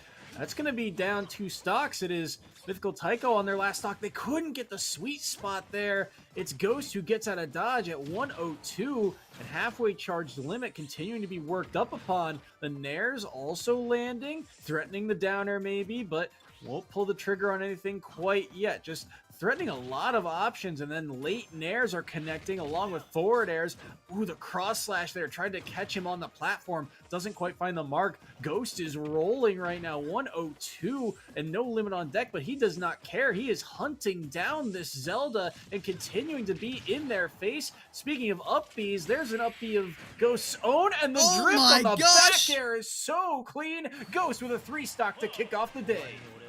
No fear, like a zombie, Ghost drifts out, ever present, ever moving, going towards them, and finally they connect with Mythical Taiko. As Mythical, they were like, oh wait, that's getting closer. That's getting really close. It's like objects in the mirror are closer than they appear, at least when they've got a big disjointed Buster Sword. That is exactly what happened. They tried to throw up the Phantom at the last second to like force them back through sheer force of will, but then they were caught in the Phantom lag. They could not get out of it, and that was Ghost with 3 stock right there, showing why Howard was actually one of the teams to beat St. Thomas Aquinas earlier today, who we just saw upset New Jersey City University.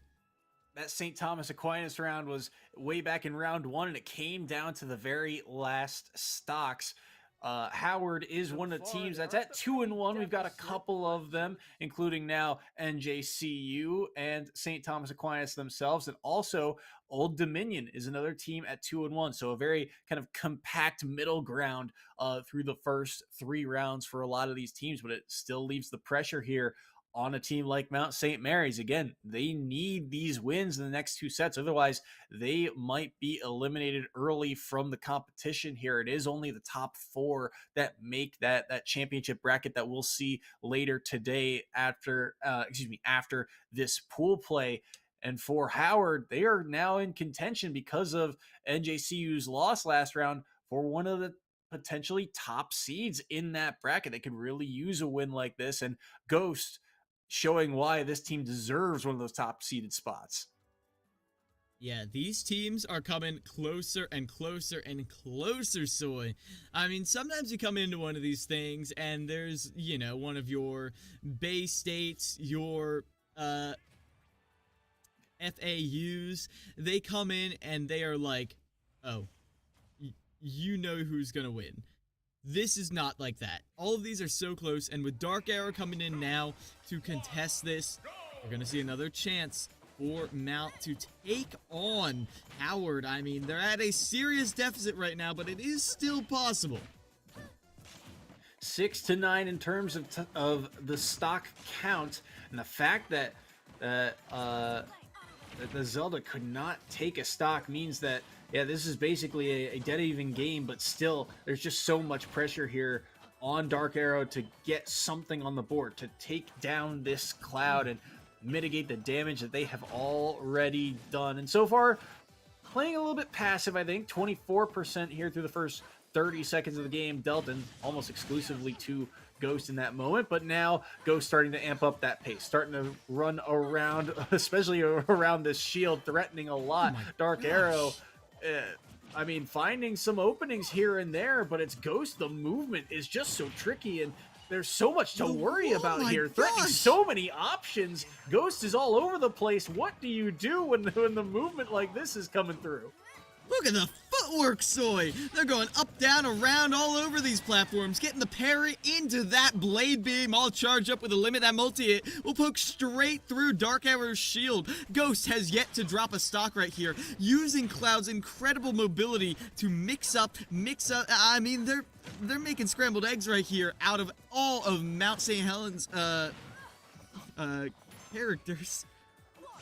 Good nair there to knock him off stage. Up, he's not going to make it back either. Dark Arrow gonna fall there for Mount St. Mary's, and now Uppy caught there. What a great down tilt, but won't be able to take the stock. Oh no, it will. The Fate, I thought he was going to have enough to get back to that ledge around those moves, but no, not quite. So Ghost does bleed here, does drop their first stock, but already, I mean, they've taken 5 and are working on their 6th right now. The way they are moving, it is like footloose here. They just continue to dance, and Ghost continuing to pressure with all these quick aerials, all these options, but right now it is Dark Arrow who is starting to find some percent here for only a moment. The counter connects. He got through it. He didn't get hit by the counter. What? Everything's coming up spades for Ghost. Ghost is looking fantastic right now. Slippery as an eel and twice as electric. And look at this. They keep just weaving around their shield, not always even hitting Dark Arrow's shield, but baiting an option regardless. They go to try and get the 2-frame, but they don't even get it. Catch them out of the teleport right there, and now they're looking to do it again. Smack him with the blade beam. Tries to cover it with the down smash. That was almost the read right there, but still Ghost continues holding on. Dark Arrow trying to hold on to this stock, but how much longer can it last with how Ghost is coming at you? 62% here. Not out of the woods is Ghost, but Ghost does not feel like he's in danger at all. The way he's moving, he's playing confident, and the up air seals away the stock. Dark Arrow will fall, and Mount St. Mary's are on their last legs. Ghost is on a roll. Oh my gosh. Soy, we're trying to update our notes on Howard Community College. Are we going to get any other players but Ghost? Oh my god. The way Ghost... If there's one thing I say, do not let Ghost go back to Battlefield. Mount St. Mary's, if you're out there listening, don't take Ghost back to Battlefield. I'm begging you. I'm begging you, because the way Ghost maneuvers around these platforms, with the runoffs, with the coyote jumps, they're landing right on that, they're getting an instant landing on that top platform whenever they use that up B. Oh my gosh. As we're going to small Battlefield this time, at least that top platform isn't there, because that takes away that up B option. I mean, it's still there. Cloud up B out of shield is still a menace, but now you don't get it for free. Yeah, that is I mean, the way Ghost is moving right now around the platforms, I'm a little surprised that we, aren't going to somewhere, a little more like an FD or a Kalos or something, but, comfort picks come online, things like that. There's a bunch of things to inquire about, but right now it is on St. Mary's to inquire about how to defeat this cloud. The way Ghost is moving, he is very elusive, and there's so many things that he is threatening with all that movement, and it's something else to watch too. It's such a fast-paced game, the way Cloud or that Ghost is playing on this Cloud.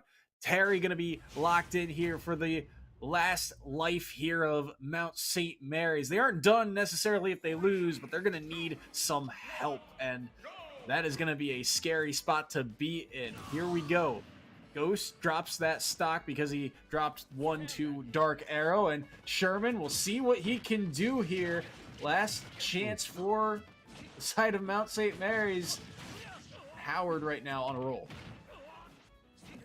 Oh, Sherman swatted out of their shield right there, and with that cross slash as well, Ghost is still able to maintain this stage control. There was one moment of neutral opening, and Sherman does get another right now, trying to find more chip damage. Normally, I would think of Terry as someone controlling this ground game, but they're not going to get a chance to do it, getting pushed away from this ledge. A low recovery is able to get you onto stage, but not for long before you're smacked off by a forward smash. Even stocks right now between Sherman and Ghost.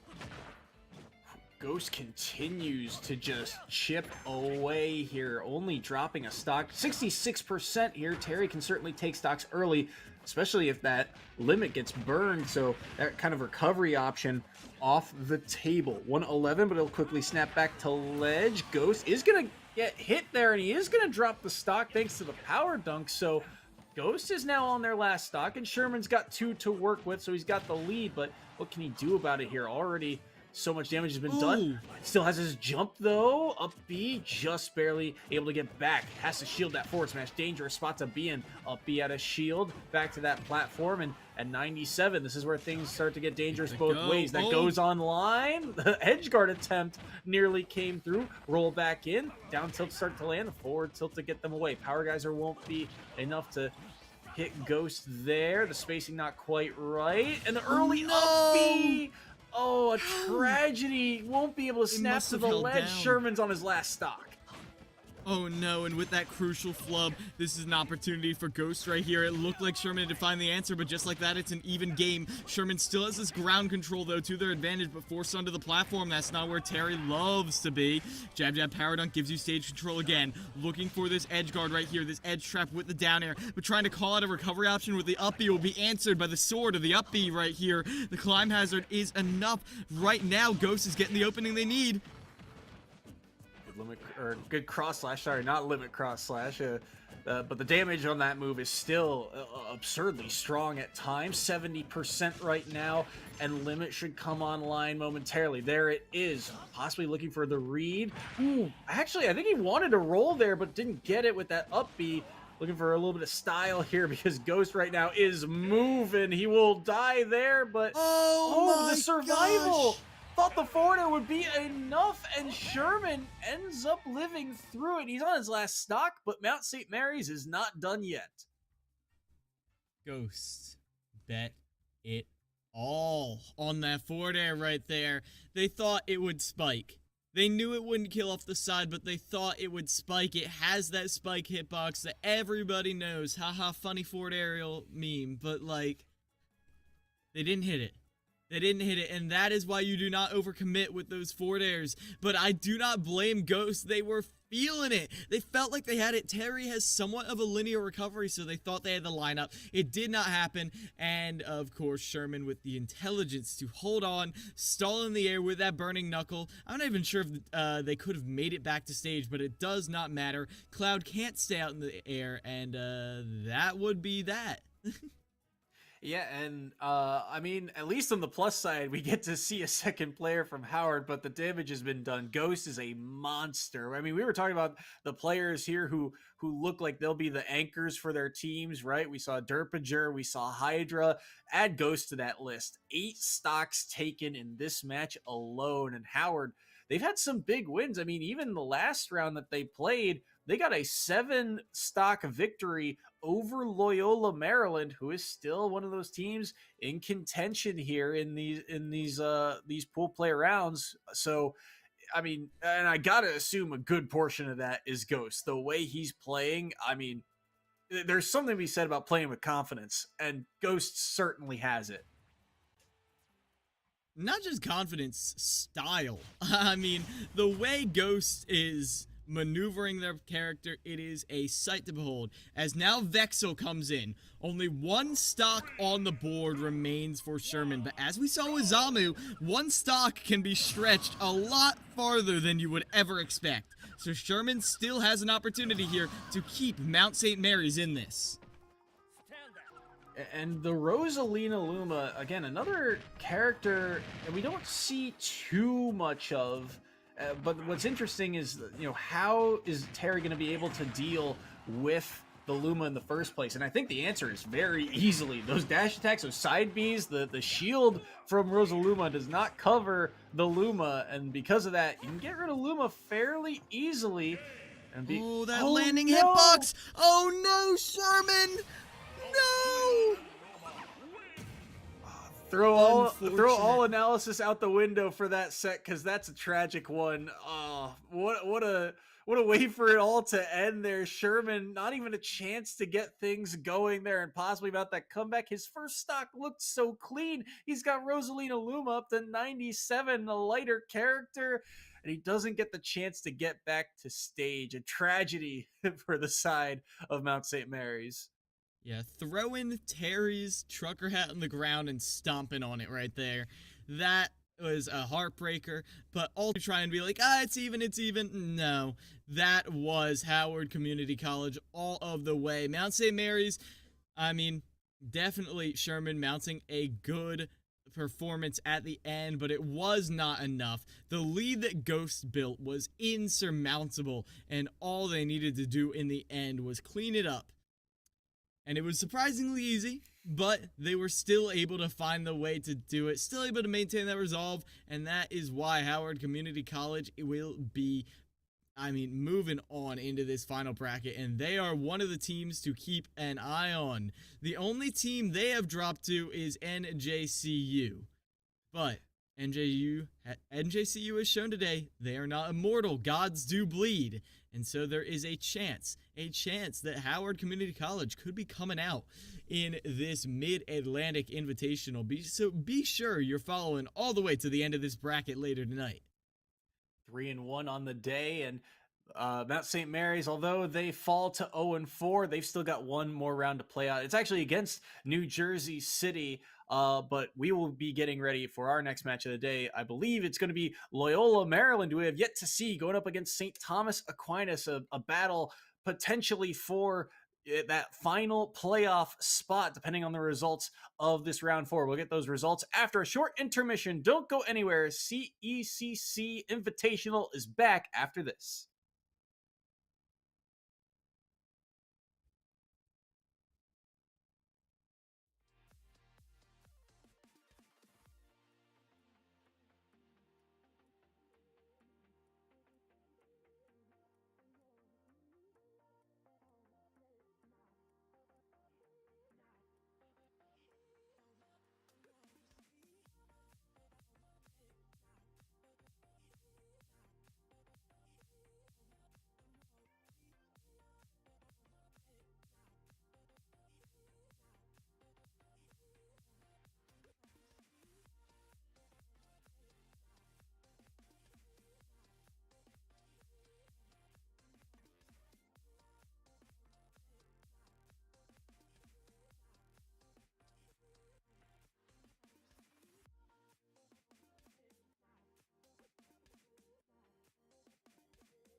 Hello, everyone, and welcome back to the CECC Mid-Atlantic SSBU Invitational. We are getting ready for round of pools number 5 here on the day, the last one for a couple of these schools, and a big one at that. Our 5th and final round of pool play before we jump into that championship bracket. Loyola MD, who we have not gotten the chance to see today, is going up against St. Thomas Aquinas, who is still vying for potentially the number 1 seed overall in the bracket. Yeah, right now, right here, I mean, Loyola, they have put up a good fight thus far, but this might be done and down for them. If they played literally the perfect game, they could qualify for the final bracket, but the eyes should be on St. Thomas Aquinas right now. If they're able to win this with enough stocks, they can secure the number 1 seed, which is being hotly contested because all of these teams are losing to each other, but not in the same order.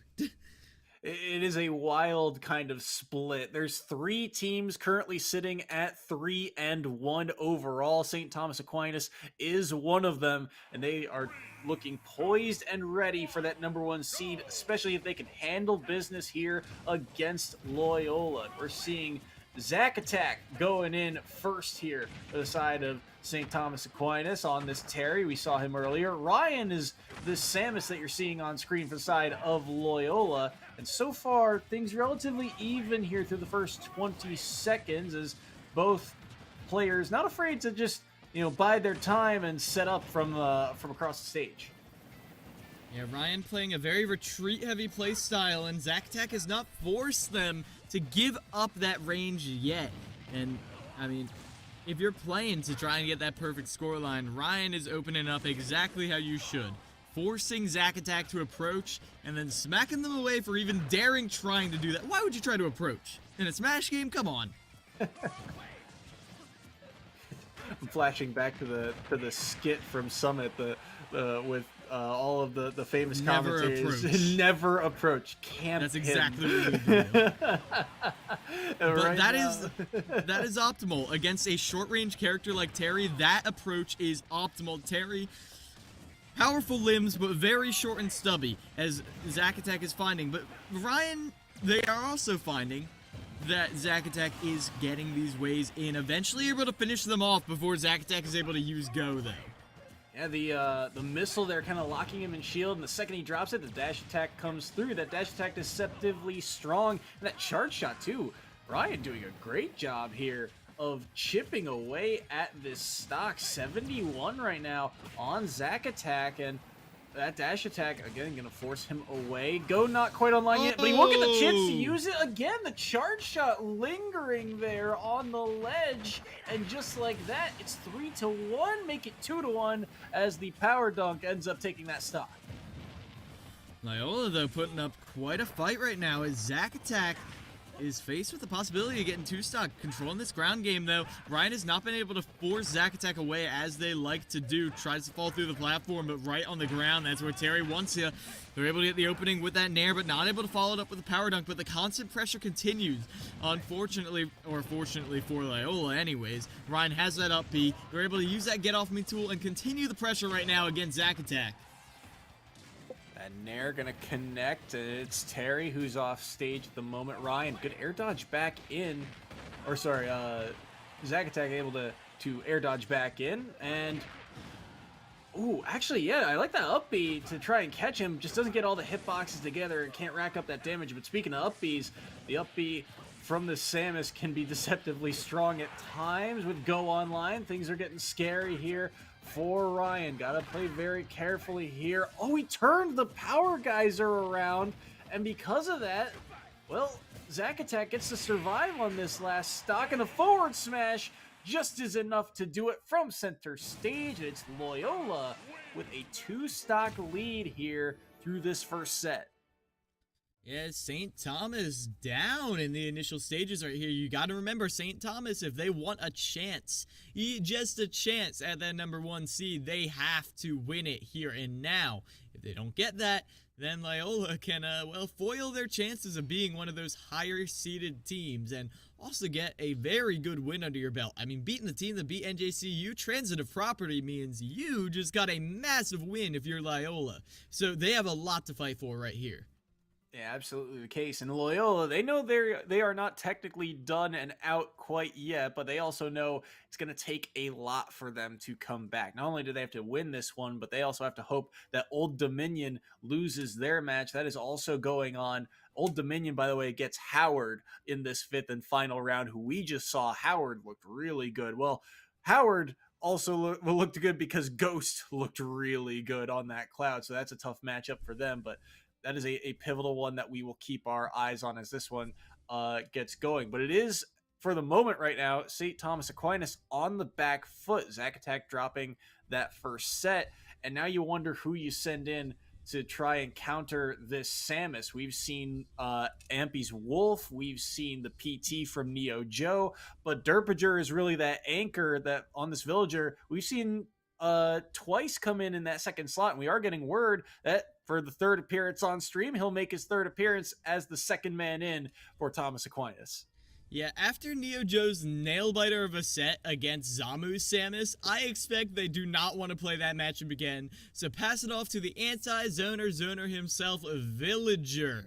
Now, Derpager has shown, again, this momentum-based playstyle we've seen, where they get one little tap, one little chip at the block, with that forward air, and then it just builds and extends, and there's not a lot you can do to keep it from snowballing into your stock being taken. And the timings of those aerials, too, is very important, right? It's not that he's just using them after a jump. It's that he's using them in succession to link them together so that once you're in hit stun, the moment you're out of it, another arrow is right on top of you. He just continues to space those so well. And we'll have to see what he can bring to the table here again against a Samus that it's interesting. This Samus versus the Samus that we saw earlier, very different, right? You know, we saw New Jersey City. That Samus is very much so playing around the outskirts of the stage, playing fast. This one more so, I think, is about playing more of that, you know, zoner spacing game, right? Play more around the projectiles, buy a little bit more space, but then use those big disjoints like the forward smash, you know, that the reach, the full extension of that move, just the edge of it is what's landing here for the side of Ryan. Yeah, and Ryan has shown that forward smash to be one of their great tools. I mean, forward smash in general has always been great for Samus. The fact that it's so fast. I mean, Samus's smash attacks look like tilts, and her tilts look like smash attacks, and there's not really a reason for that. All I know is that it is terrifying that Samus's up tilt does that, and I'm shocked we haven't seen that more. There are a few moves I'd call like a cheater move. That move scares me. That move really does scare me. And with the way that we see Derpager float around at times, I would not be shocked to see that floatiness come out. We'll have to see here. Derpager coming into the arena. They are down 2 stocks here, but still got 6 to play with. Derpager's got 3 of them. What can he do against this Samus? Final destination, the site of, well, set number 2 between these two, and just the quick run off to get the stock counts back to even, and here we go. Final destination 2. Going to be interesting. Again, nowhere really to run to on this stage. You and I have talked about it in the past. This is a stage that when you're in disadvantage, it is so hard to get out of. It feels very double-edged swordy. So this is going to be an interesting one to watch. I think he wanted to pocket the charge shot, but it got interrupted there instead. Either way, it is Ryan who's taken a little bit of a deficit here. Still hasn't found a way to scratch Derpager's stock until that moment. Up B connects, and well, the first hit lands, but he's already got 53. I love the way that Ryan, even though it hasn't been hitting, is zoning and poking with the Zair.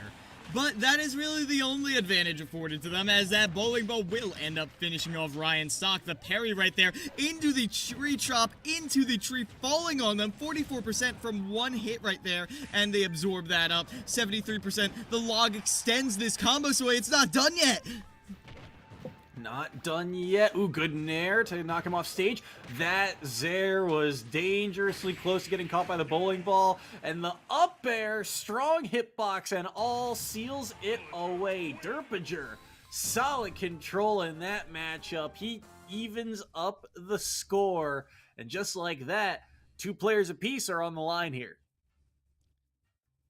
Wow.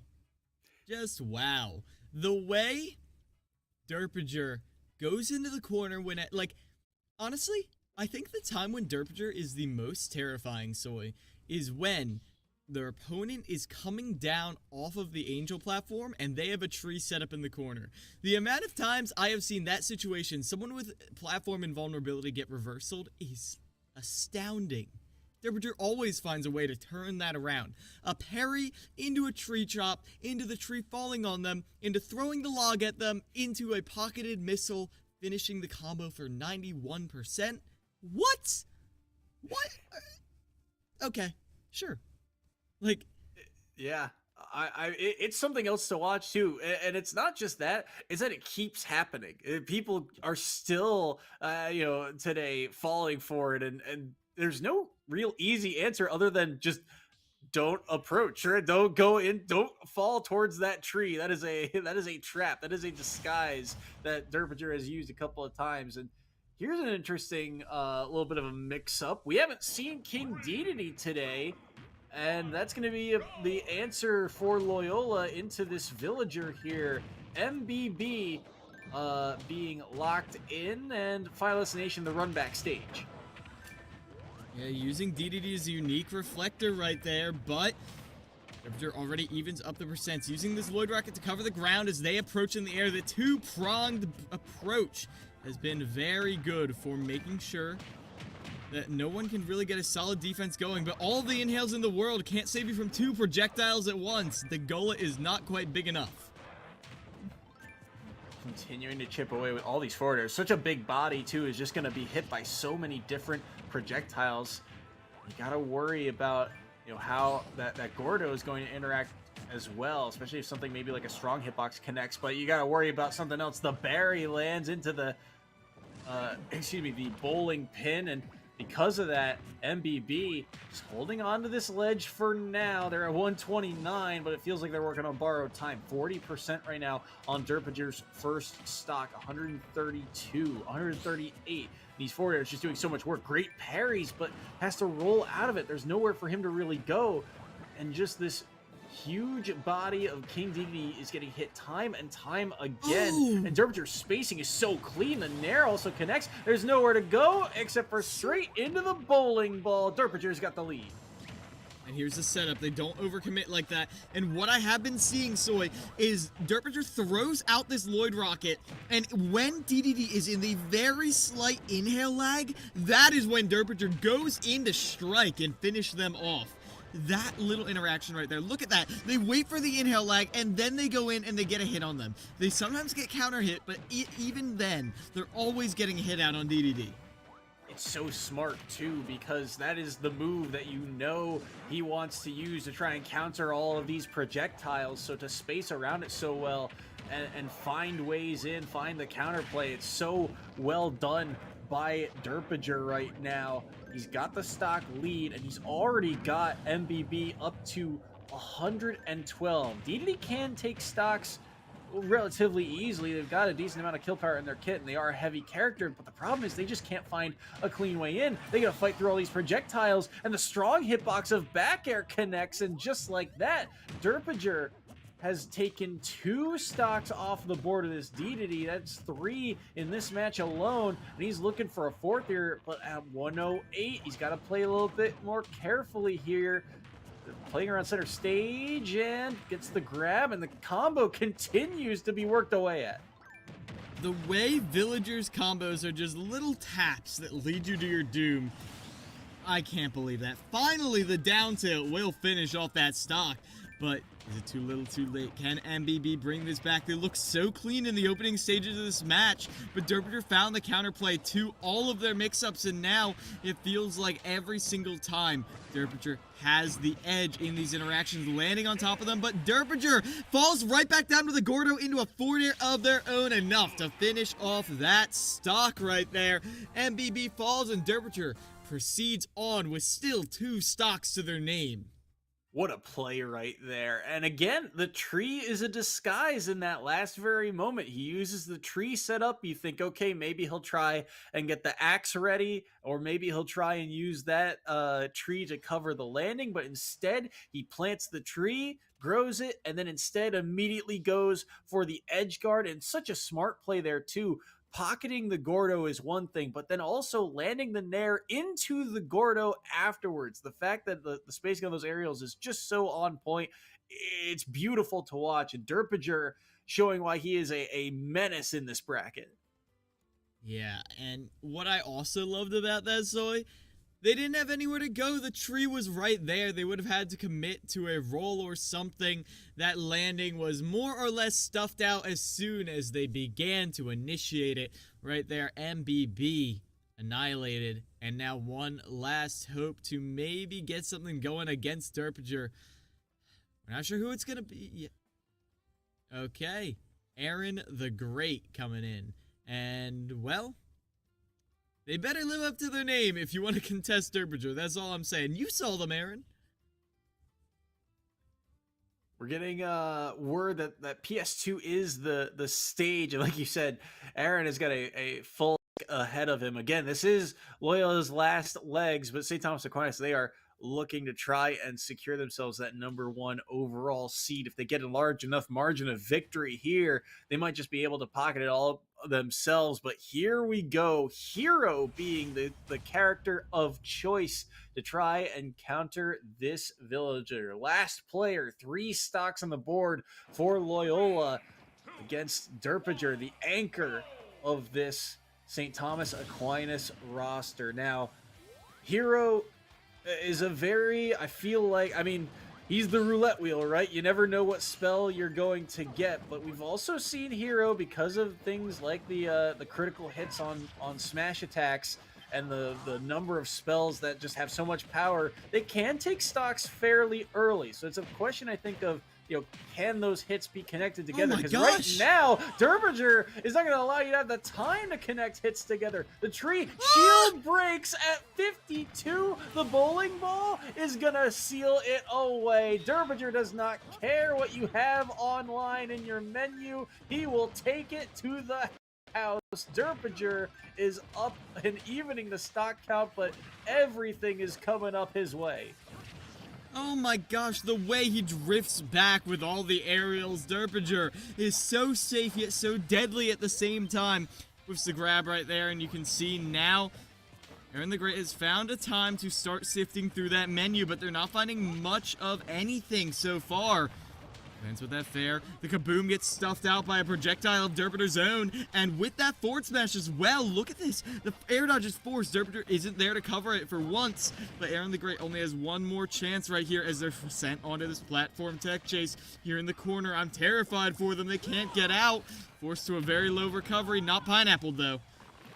Good recovery there, avoiding that pineapple like you said, but they're playing around very low MP as well. So a lot of those spells, especially the heavy hitting ones, are going to start to come offline, especially if he needs to use something to try and recover as well. Gotta play. Excuse me? I thought he got the Kaklang out in time, but maybe he opted away from it. Either way, Aaron the Great is on his last stock, and Derpinger try and ice it all by himself, but he might drop this one. Oh my, he bet it all on green and it didn't come up. That's the way Derpinger is playing right now. It is just, he's just on a roll. 129. Can Aaron the Great find a way to take the stock? Maybe an up throw? No, forward throw instead, and psych up online. But it feels like he's still working on. Oh my gosh! Goodness. Hey, did you drop something? Here, catch one of these, he says, and it gets instantly thrown back, and Derpinger gets the win for St. Thomas Aquinas. Oh my gosh, the cards were not in Aaron the Great's favor, and it was mostly Derpinger's game plan. But hitting Derpinger with a thwack at above 100 and it not killing, oh, what a heartbreaker right there for Aaron the Great. That is a sign from above. Maybe just has to run it again in another match, as St. Thomas Aquinas Definitely with that score differential. I'm not going to say they have gotten the number one seed yet because that it remains to be calculated, but they have definitely made their strongest case for it, as that was a dominant display from Derpinger right there. Whew.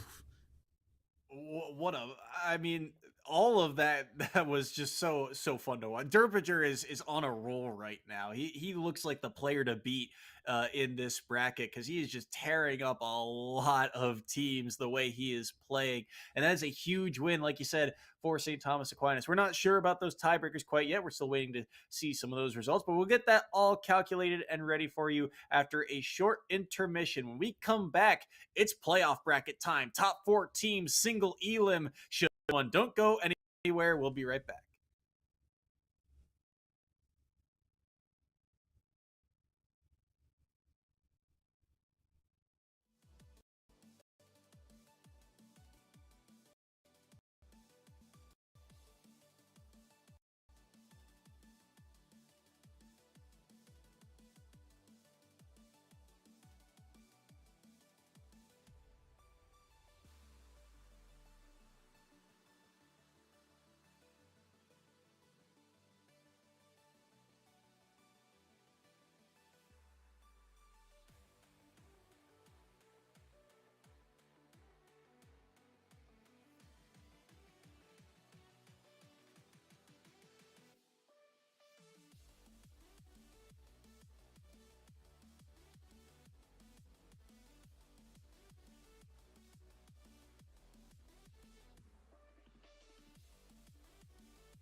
Hello, everyone, and welcome back to the CECC Mid-Atlantic Invitational. We are getting ready for the playoff bracket here. Our top 4 teams from pool play are decided, and the standings have been set. And today, well, at least for the rest of the day, it is one and done now. The postseason is here for these schools, and it is going to be our number 1 seed, New Jersey City, getting that number 1 overall spot, going up against Old Dominion. So a rematch of our very first match of the day to kick off our playoff run. Yeah, this came down to the wire, but ultimately Hydra cleaned up shop. But it wasn't the closest. I mean, out of all of the matches we saw between these top 3 teams, it was the only one that didn't come down to last hit, last stock.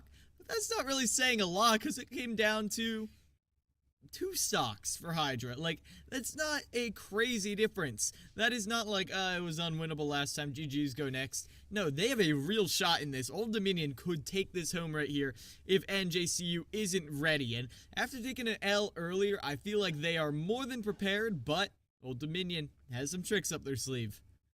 It's certainly a quick turnaround too. Not a lot of time for these schools to prep for these matches. But now, as you've said, you've got that little bit of knowledge of how these teams like to play, the character selection that these schools have kind of opted for. So we'll have to see how this plays around the second time. Again, it is one crew battle, one and done. It is not the classic esports set of best of 3. So every stock's so important. Every counter pick is going to be vital to these 2 teams' successes. And again, I think the emphasis has to be on players, at least for New Jersey. I'm looking at Hydra and Rampage in particular. Rampage has kind of been the go-to lead-in type of player. They often kind of lead him in as the blind pick. And I think it's given them, for the most part, a great advantage because Joker, pretty solid character overall, and especially against, if you look at Old Dominion's cast of Villager, Wii Fit, and Snake, pretty solid matchup still. Maybe not quite, super advantageous in any of them, but also certainly not disadvantaged in any of them in a harsh manner.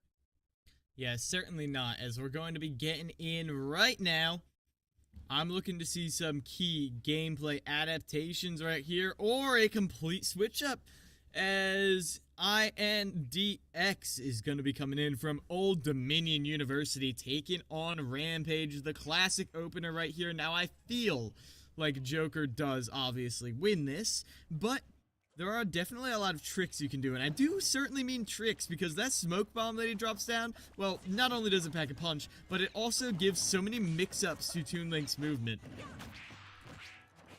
Watch how he plays around those projectiles. It feels like Rampage has been dealing with projectiles all day. A lot of these first matchups for him have been, players like Villager, like Toon Link, like Efit, I believe we even saw it at a point as well. So he's had to deal with a wall of projectiles all day long. But so far, INDX, well, things are relatively even here. I mean, the percents fairly even, and so far Index has been the one kind of in control of the pace, running away very well from this very scary Arsene until that moment jumped in the back air right before Arsene expires, and Rampage has got the lead. Threads the needle through that bomb toss, and just like that, Rampage holds that lead. Now looking to put Index back on that ledge, but they're not going to get the chance.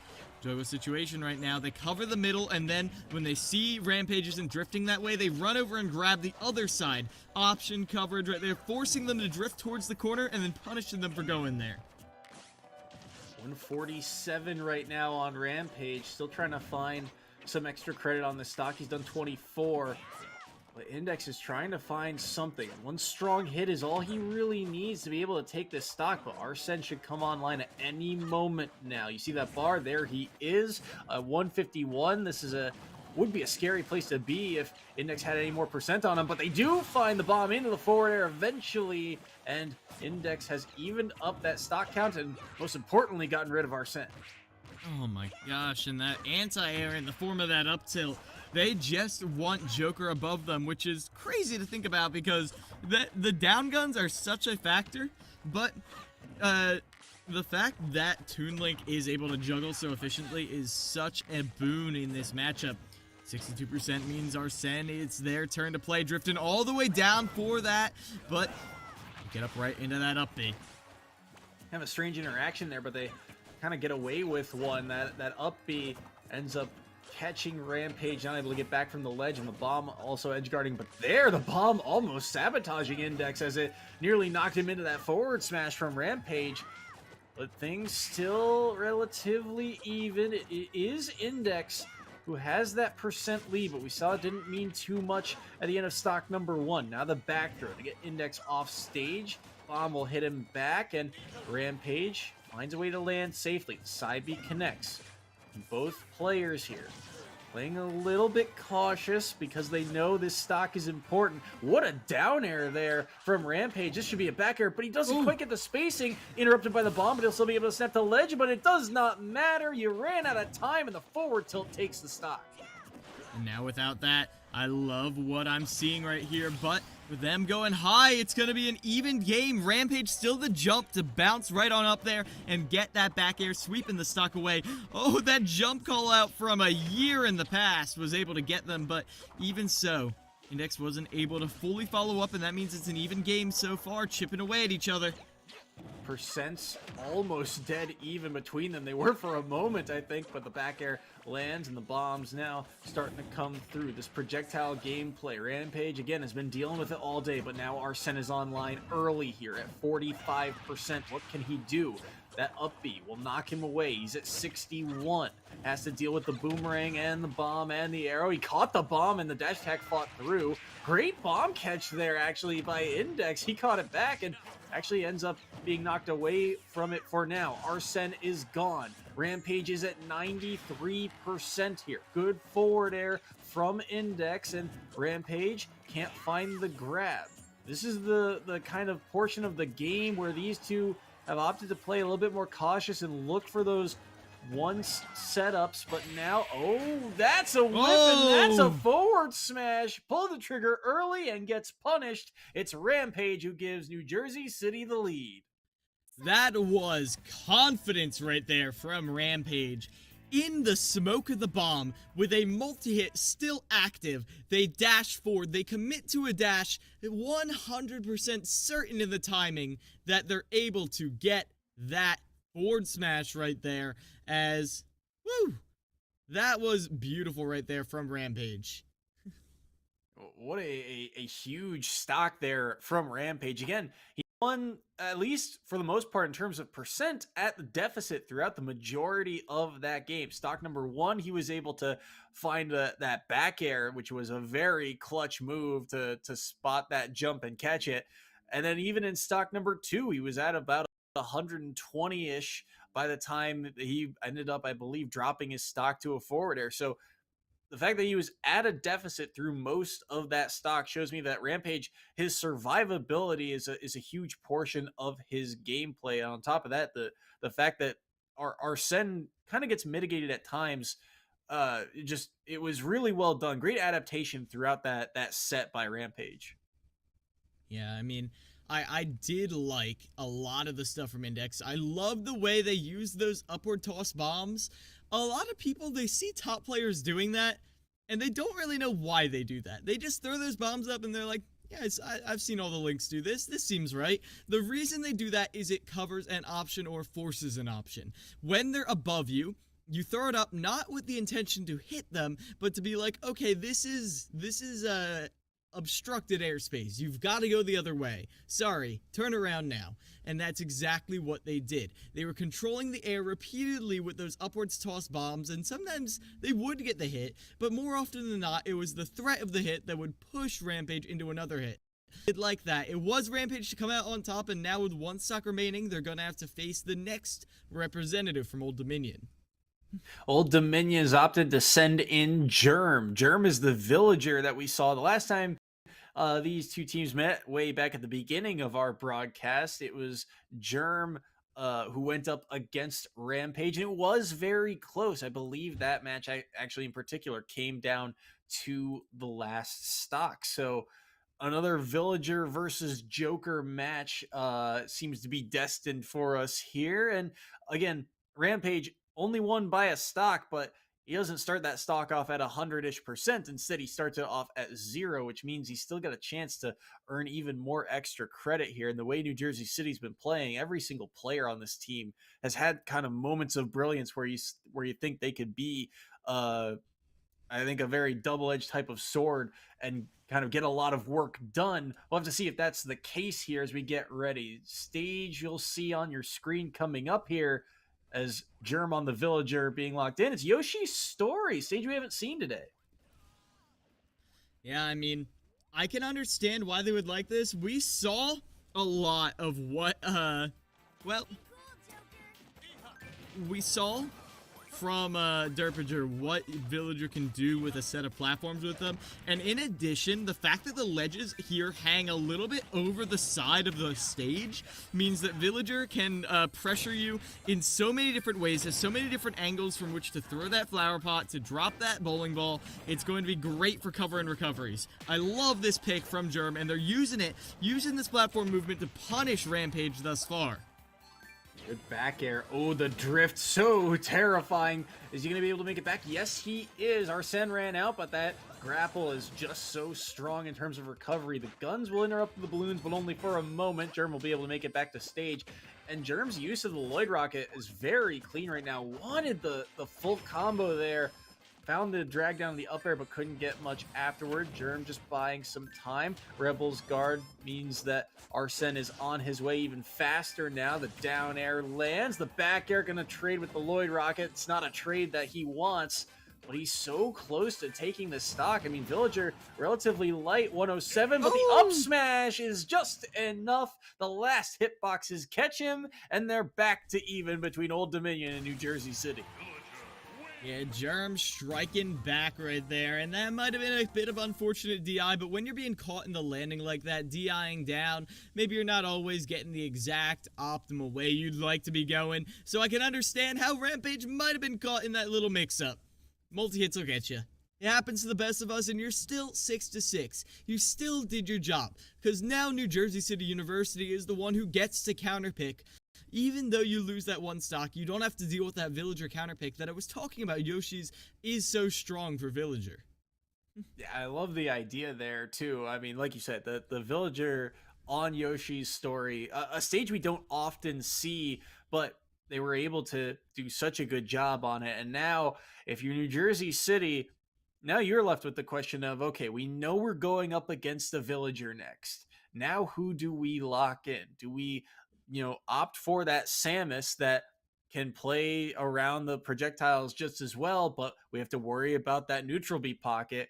Or do you send in Hydra on the Palu, who is, has shown to be a very strong player, but, it's a question of how much do you trust kind of the depth of your lineup here? Do you send in that possible heavy hitter now to try and take out this Villager, or do you hold them back in case things go awry with Zamu? It's an interesting predicament here, and I'm curious to see who they opt to choose. I think in the first time they faced Old Dominion, it was Zamu who came out second, but it was Hydra who came out against Derpager's Villager in the match against St. Thomas Aquinas. So it might be... It could be Hydra coming out to try and get some matchup experience building up to that rematch, because you got to remember, NJCU did lose to St. Thomas, but it might also not be that. You might send in Zamu, get them a little more consistent against that Villager as a backup. It remains to be seen right now as the picks slowly are rolling in for us. And you also have to consider, too, Old Dominion. Polo did a lot of work on that Wii Fit trainer, kept a lot of matches very close, and Polo did a very good job of shutting down Zamu in that second set when these two teams last met. So I think that also playing a factor in New Jersey City's decision making. We are getting word that Hydra has been locked in as a second player for the side of New Jersey City. So that designated hitter coming in second to bat here for the side of the Spartans, I believe. And we'll have to see how they do here. Again, Villager, a matchup that they are well versed in based on the last time these two teams met. And I'm curious to see what stage they go for, too. Probably that Yoshi's not going to be picked back to back, but we'll see here. 2 players apiece still remain, and the winner is on to grand finals of this invitational event. So a lot on the line, and I'm actually shocked they opted to go back to Yoshi's story. I mean, it's not that Palu doesn't have things. That was 70% for a jab. Don't pay attention to that. But, they're able to get the drag down with an air to try and open things up right here. And I like what I'm seeing thus far. They want to keep them above and beyond. They want to just keep funneling Villager up, and away out of this threat zone. Sense relatively even off the start here. 73. Ooh, well, they were even when I started speaking, but my goodness, a quick 40 has unevened at 51 to 92 right now. Situation reversed. Germ trying to find their footing here, just buying some space, taking away some of the stage, and Hydra continuing to pressure from the corner, from the ledge. Now pressing away with that explosive flame, continuing to chip away at the stock. Hydra's spacing on that explosive flame, I think, is very noteworthy throughout today. It's done so much work for them in so many matchups, and it is a good move overall, but I mean, the amount of times that it is just threatened space exactly where players want to be, it's something to master that spacing, and it's very well done by Hydra. And even here, because of that spacing, Germ's at 142 and will drop his stock to the move as well. Yeah, every time Germ throws out a hitbox, Hydra answers with one of their own as they avoid that bowling ball hitbox, and now here come the combos. This is why Yoshi's is so good. I thought they were dead right there. An up air in the blast zone at 40%? I'm shocked that Germ is still alive. That might not be true for long, though, as Hydra's looking for another opening, but Germ has something to say about that.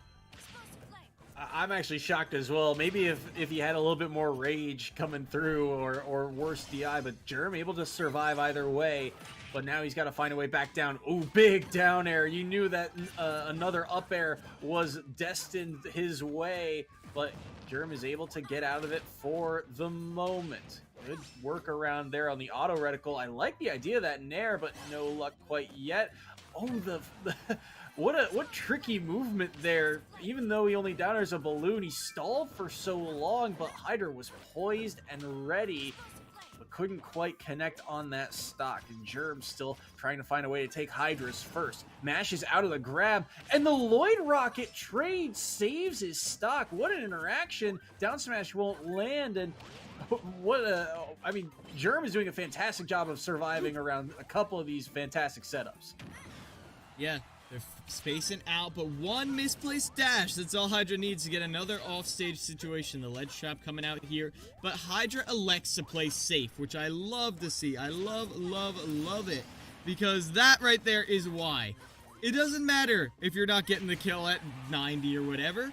You're still getting kills eventually with the explosive flame, as that is what they're doing now. Ooh, trying to chase him on that platform, not gonna happen.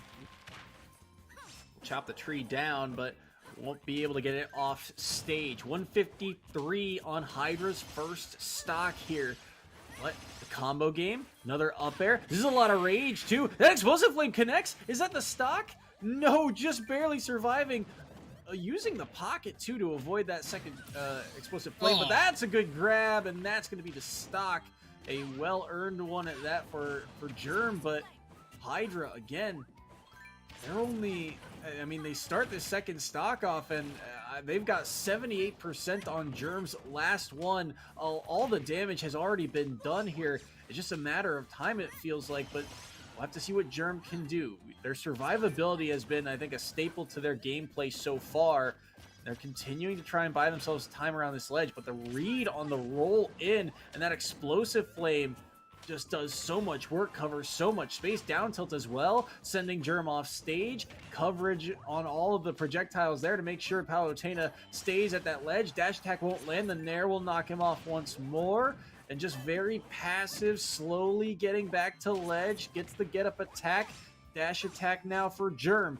Oh, the early trigger on the forward smash is not enough. Germ still holding on at 143, and he'll be able to make it back to stage as well. Yeah, now playing around this center stage where Germ is more than likely to last one more hit, but not if it's off the top. Not if it's on this stage. Not if you're caught in a jump. That is going to be Hydra finishing off Germ while still maintaining 2 stocks for themselves. Very good game plan right there from Hydra. The fact that Hydra had its plan, stuck to it, and that plan was, hey, I can angle Explosive Flame. Can you deal with that? I don't think so, because the amount you push the stick down actually affects how far away Explosive Flame is, and not a lot of Palutenas actually use that. And so you've got to be very aware of that going into this. Yep, and now, well, it is down to the last player for Old Dominion. Their last lives. They are putting all 3 of their remaining stocks onto Polo to try and keep themselves in these playoffs. But Polo has to find a way to take the next 5 off of New Jersey City. That's not going to be an easy task, especially the way Hydra's playing. Those explosive flames, the spacing on them is so crucial, and it's doing so much work across the board. And on top of that, you're also seeing, I mean, the fact that Hydra as well, the play around the ledge, just the patience, really. I mean, all those projectiles from Villager can seem very threatening, especially used off stage, right? And it's like, it's like you said, he's just standing there, seemingly unfazed by all of them and finding a way to get the job done. But this is it for Old Dominion. Polo's got to find a way to take at least the next 2 off of Hydra to keep Old Dominion's chances alive.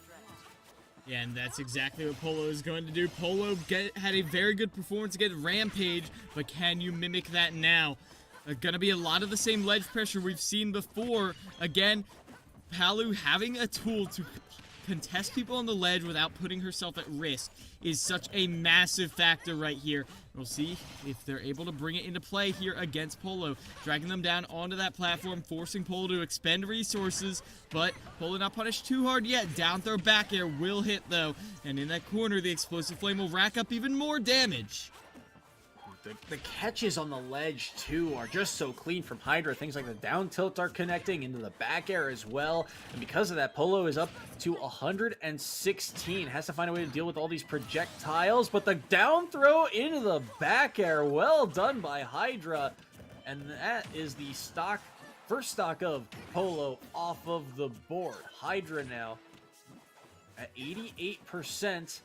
Polo trying to find a way to take this one off early. Wanted deep breathing maybe, but instead they get nared, and now they're in the combo train. 33% after those 3 aerials connect, and Hydra continuing to press, but gets grabbed now. 103. Good air dodge around the soccer ball. Second one won't land.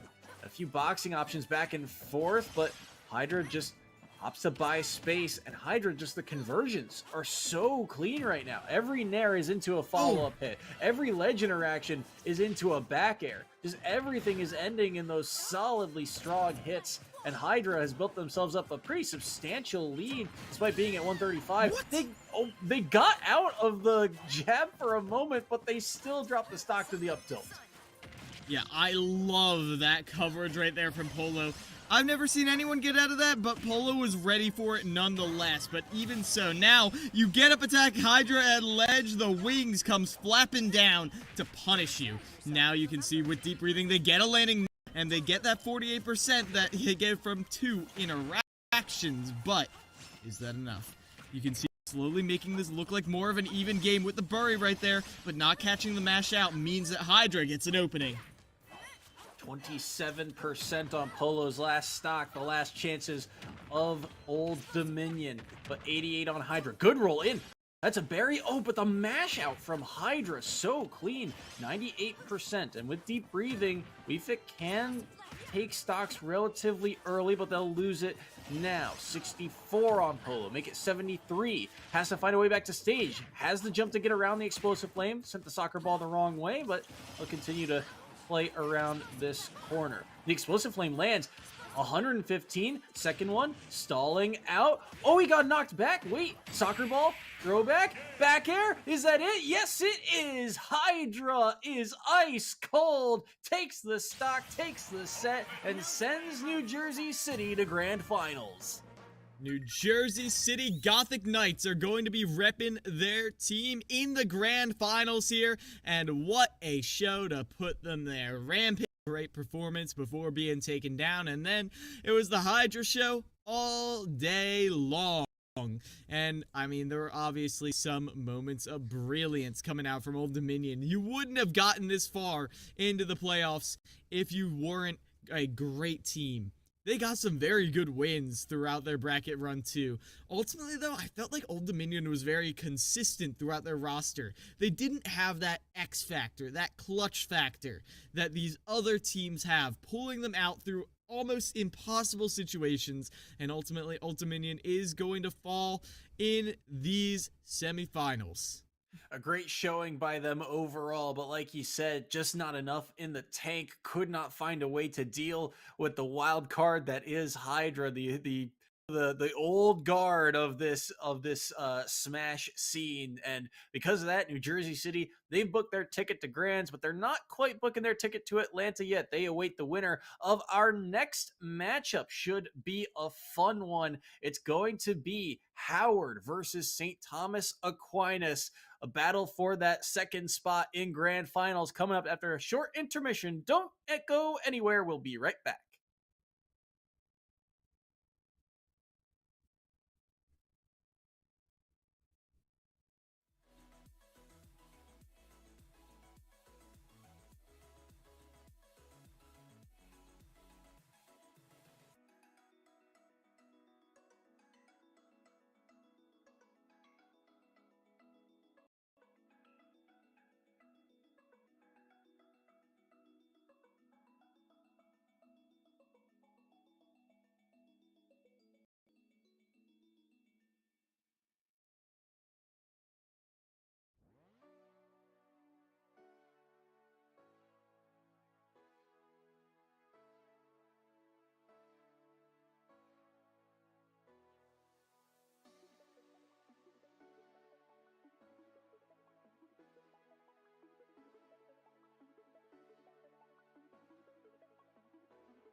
Hello, everyone, and welcome back to the CECC Invitational. We are getting ready for that second matchup of the playoff bracket. But before that, I mean, we got to congratulate the New Jersey City Gothic Knights for making that grand finals here. And what a match it was between them. And joining us here in the booth for a quick interview is going to be Hydra. Hydra, how's it going? Yo, doing good. Yeah, I mean, what a performance you guys had. You in particular have had some solid performances just today. So how you feel about your team and how this event is going overall? I think the event's really good. Definitely took like a little bit for us to get used to like the group stage, and like how it works, how like transition to the bracket. But so far like we're playing pretty good. I think we have really so I mean we're just gonna do our best, try to take it home. And your best is certainly a lot to contend with. And I remember at the very beginning of the season in a different league, but kind of associated, I interviewed you and you were saying this season a lot more of a rebuilding season for NJCU. Now you're looking pretty rebuilt. How would you evaluate your team's progress so far? I mean definitely like has a lot of ups and downs so far, but overall we've definitely been improving like throughout the semester. I think the main thing is that everyone's at least been improving as a player. So even if their performances don't necessarily match like how good they are, at least they're always like constantly improving and you're always practicing. Yeah, you guys today, at least for what we've seen of you on stream, you guys have had a lot of matchups against characters in particular that are known for their projectile gameplay. Villagers, Wii Fits, snakes, lynx, things like that. Uh, how do you deal with that kind of pressure, knowing that those characters, it feels like, at least for what we've seen of you, you are unfazed by all of the projectiles headed your way. That wall just means nothing to you. Is that just a something that you've worked on yourself, or is that just matchup dependent? Definitely like matchup dependent, I'd say, because each different zoner has like their own projectiles that they use, certain like setups that they like to do. On our team especially, we have the Samus player Zamu. He plays a lot with projectiles, and it's a style that we're all very used to. So even though we might not be fighting like Samus, we might be fighting a villager who's like throwing slingshots at us. It's kind of the same thing as him shooting charge shots, things like that.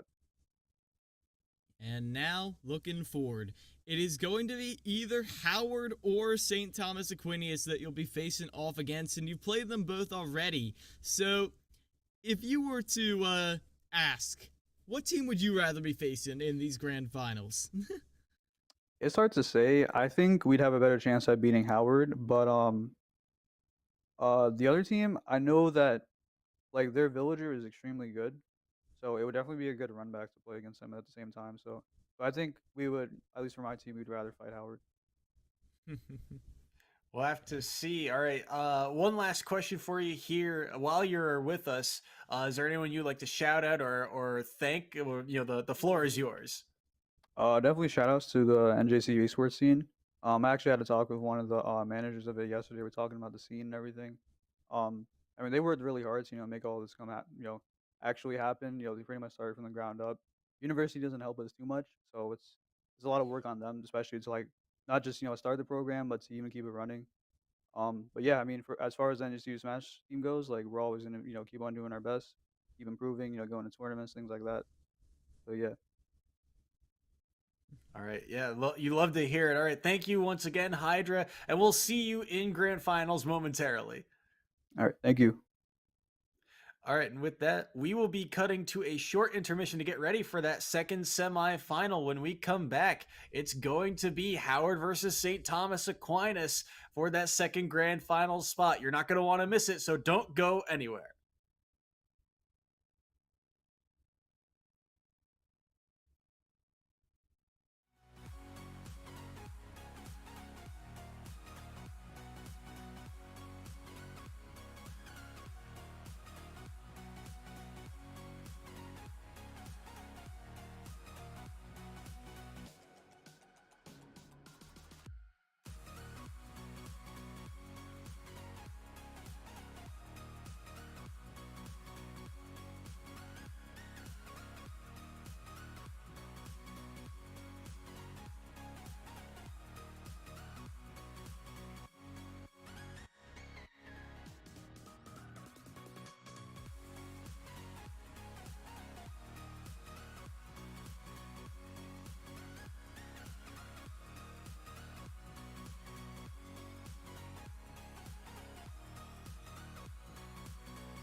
Hello, everyone, and welcome back to the CECC Mid-Atlantic Invitational. Our second semifinal is about to get underway. Should be a fun one. Howard versus St. Thomas Aquinas, two teams that have looked really good through pool play. Yeah, both of these teams have this X factor in them, and then a solid roster of players to round them out. At least, I would say that about Howard, except we haven't even gotten to see all their players on stream yet. So I'm hoping that St. Thomas Aquinas is able to push them all the way, so we can at least see all those amazing players in action. But a couple of key players to watch thus far. Ghost on the side of Howard almost completely obliterated another team by themselves versus Derbinger, who has been was actually able to upset them as okay, we got Zacatec opening up here against Vexel right here, who instead of the Rosa is running the Zelda. Yeah, very different. Second Zelda of the day. But I feel like those characters are very different. But it's Zacatec falling early there, got pushed off, and the power dunk did not get them back to stage, so they dropped their first stock very early. Because of that, Vexel, the stock lead, that's a huge loss there from Zacatec. Yeah, and with that, you know it's going to be Vexel playing this range game, using the Phantom to cover their approach, and then landing with that Crystal. It is going to be enough to keep the pressure on top of Zacatec, which is not something you usually see. If you have the range, you like to use it to stay away from Terry, but Vexel is able to push the envelope here.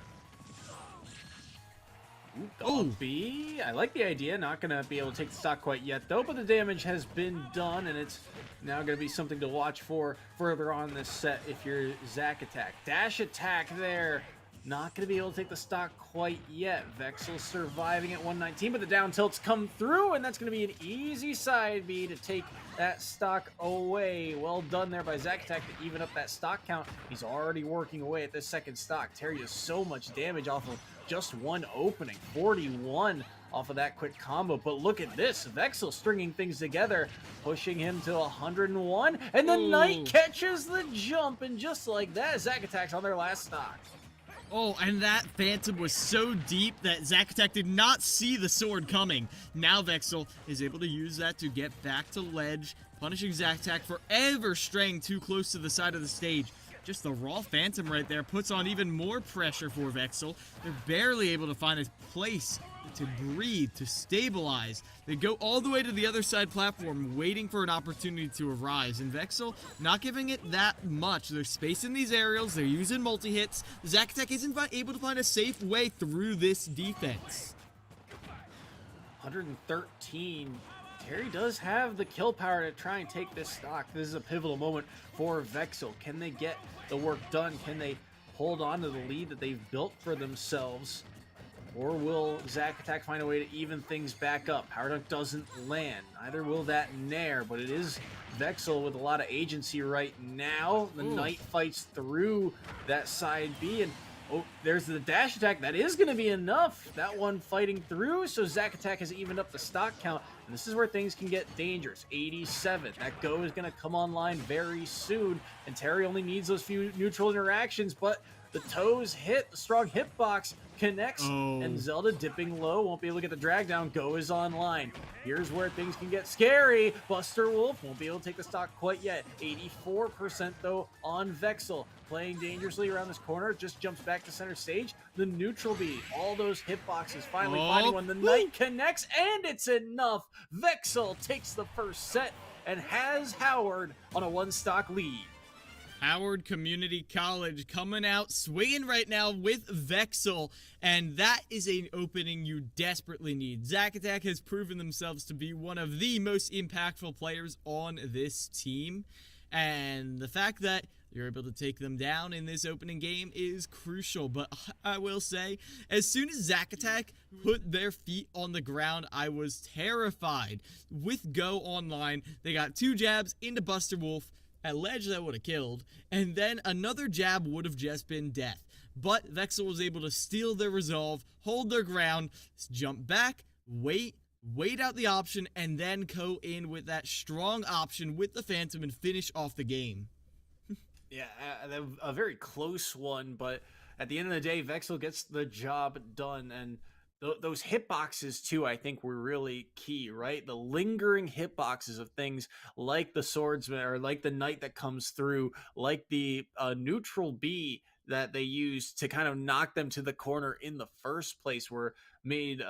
Vexel made very good use of those moves, I think, throughout this set in particular, and that gave them just the advantage they needed. Now, it's only a one stock lead, but it did get dangerously close towards the end there, and they'll start this next set off at 0%. We'll have to see who St. Thomas Aquinas opts to send in next, and it is going to be Derpager. Again, they opt to send in these heavy hitters a little bit earlier to try and respond in that second slot here. So here we go. Derpager, another heavy hitter of this St. Thomas Aquinas roster, looking to try and take a stock off of Vexel's Zelda. Earlier, we saw Mythical Tycho come out on the Zelda, and slowly Derpager found ways to adapt to every single approach option from them. We'll see if the same thing holds true for Vexel, or if Vexel can mix things up enough for Derpager to get fought out, as these aerials, aggressive aerials, using these multi-hits is tripping up Derpager for the time being, but now here comes the aggression that we know and love from him.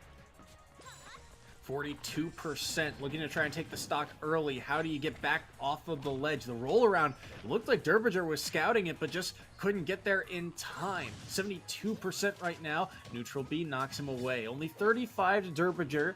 Forward air, did a lot of shield pressure, but won't land quite yet. Those kind of fall down neutral Bs that are being used time and time again. There's a lot on that move, and Derpager is starting to find the gap where he can possibly punish it. Wanted maybe another one there, but the up air lands instead. Knight gets interrupted, won't be able to fully charge. Forward air again, knocking off stage, has to up B, gets around the bowling ball, but the forward air, or sorry, the up air is going to do a lot of work as well. Reflects the Lloyd rocket, but Vexel feels like they might be working on borrowed time. Good drift away there from that forward air, but that up tilt is going to be enough, or sorry, that I believe was down tilt. Either way, Derpager takes the stock, and things are back to even. 6-6 right now between Howard and St. Thomas Aquinas. They are, well, dead even. And now here comes the matchup that, I expect here comes the matchup. Ghost showed dominance in their previous sets. We saw them. And if Ghost against Derpager, whoever one wins this could just weeping through in the end. Now, we did see when Derpager went up. Oh, okay. Ghost is actually not coming in. Some confidence right here from Howard, and I like that. If you're able to weaken up Derpager, then maybe Ghost can sweep through the rest. And again, these are not the only key players, but as the X factors of their respective teams, you have to pay mind to them. Yeah, absolutely the case. The way Ghost has been playing, it would be, he is, I think, like you said, the key member of this team to watch. When he finds success, this team finds success. And to send him in here, a Cloud versus Villager type of matchup, that seems very volatile kind of both ways. Cloud can take stocks very early, but also if Cloud gets knocked off stage, you might lose your stock very early, especially to a character like Villager. So maybe they're trying to avoid that type of matchup for as long as they can, especially the way Cloud's been that Ghost has been playing.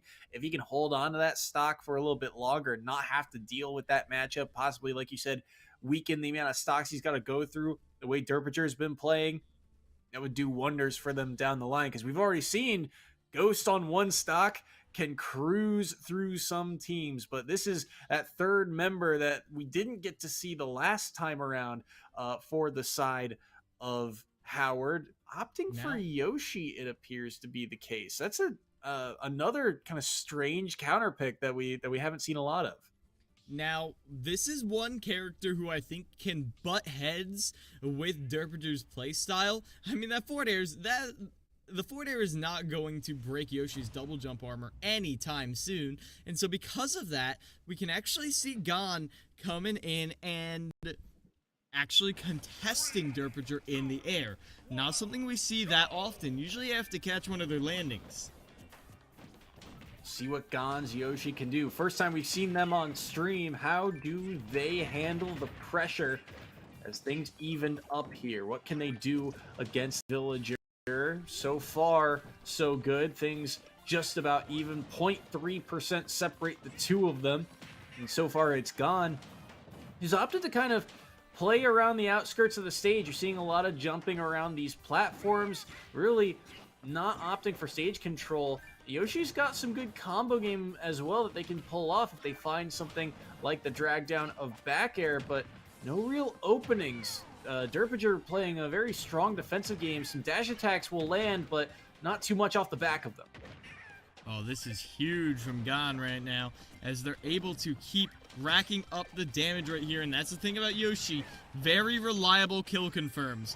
Forward air, up air, up tilt, up air, forward tilt, up air, down throw, up air. All of them work at certain percents. And those are all options that Derpager has to be aware of as they start to climb higher and higher. Gotta be careful here. Both, again, still hanging around at those even percents. Ooh, that forward air nearly cost Gon the stock, but the air dodge gets him back to stage. Gon weaving away around these platforms once again. Finds his way in with the egg, but the down air interrupting a possible move. But what a spike there. Derpager catching the jump there, seemingly out of nowhere. Gon drops the stock, and it's Derpager in the lead. That was at the very peak. That had to be exactly when that double jump armor ran out. As now down a stock, Gon is struggling to find these hits that will confirm. I mean, even putting Derpager off stage is proving to be quite a challenge for them. As finally they get that forward air a little out of the up air percentages. That's heartbreaking right there. If you're Gon, you've just lost one of your main kill options. Now fishing for more opportunities to finally put Derpager in the ground. We'll find the up smash there. Still trying to find a way to end the stock, but he's eating 73% for it. The back air lands, but it's only the drag down. He ends up falling back down to the stage. The tree will be planted, the egg will land, but it's all just for that percent. And Derpager continuing to kind of work their way into center stage control. Air dodging around that up air, another clutch moment.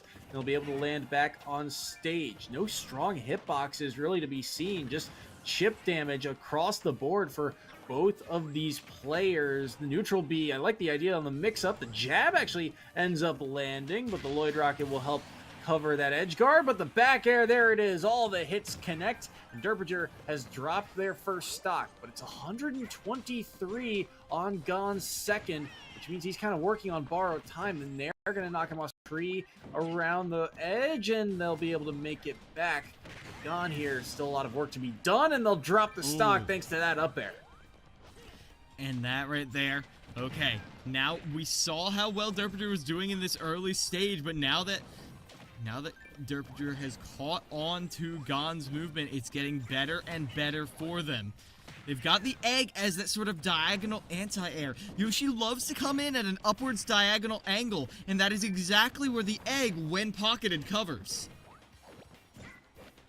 Gotta be careful here. 65 right now on Gon, trying to find a way to get this, at least this next stock off the board and give Ghost a pretty good chance in that next set. 2 stocks of Derpager as a scary prospect to deal with. Lloyd Rocket's also doing a lot of work, but that up air, is it enough? No, it's not. Kill Sparks showing, but the stock is still on the board. Roll in, the axe is there, and that is it. Gon will fall, only taking a stock. Derpager keeps 2.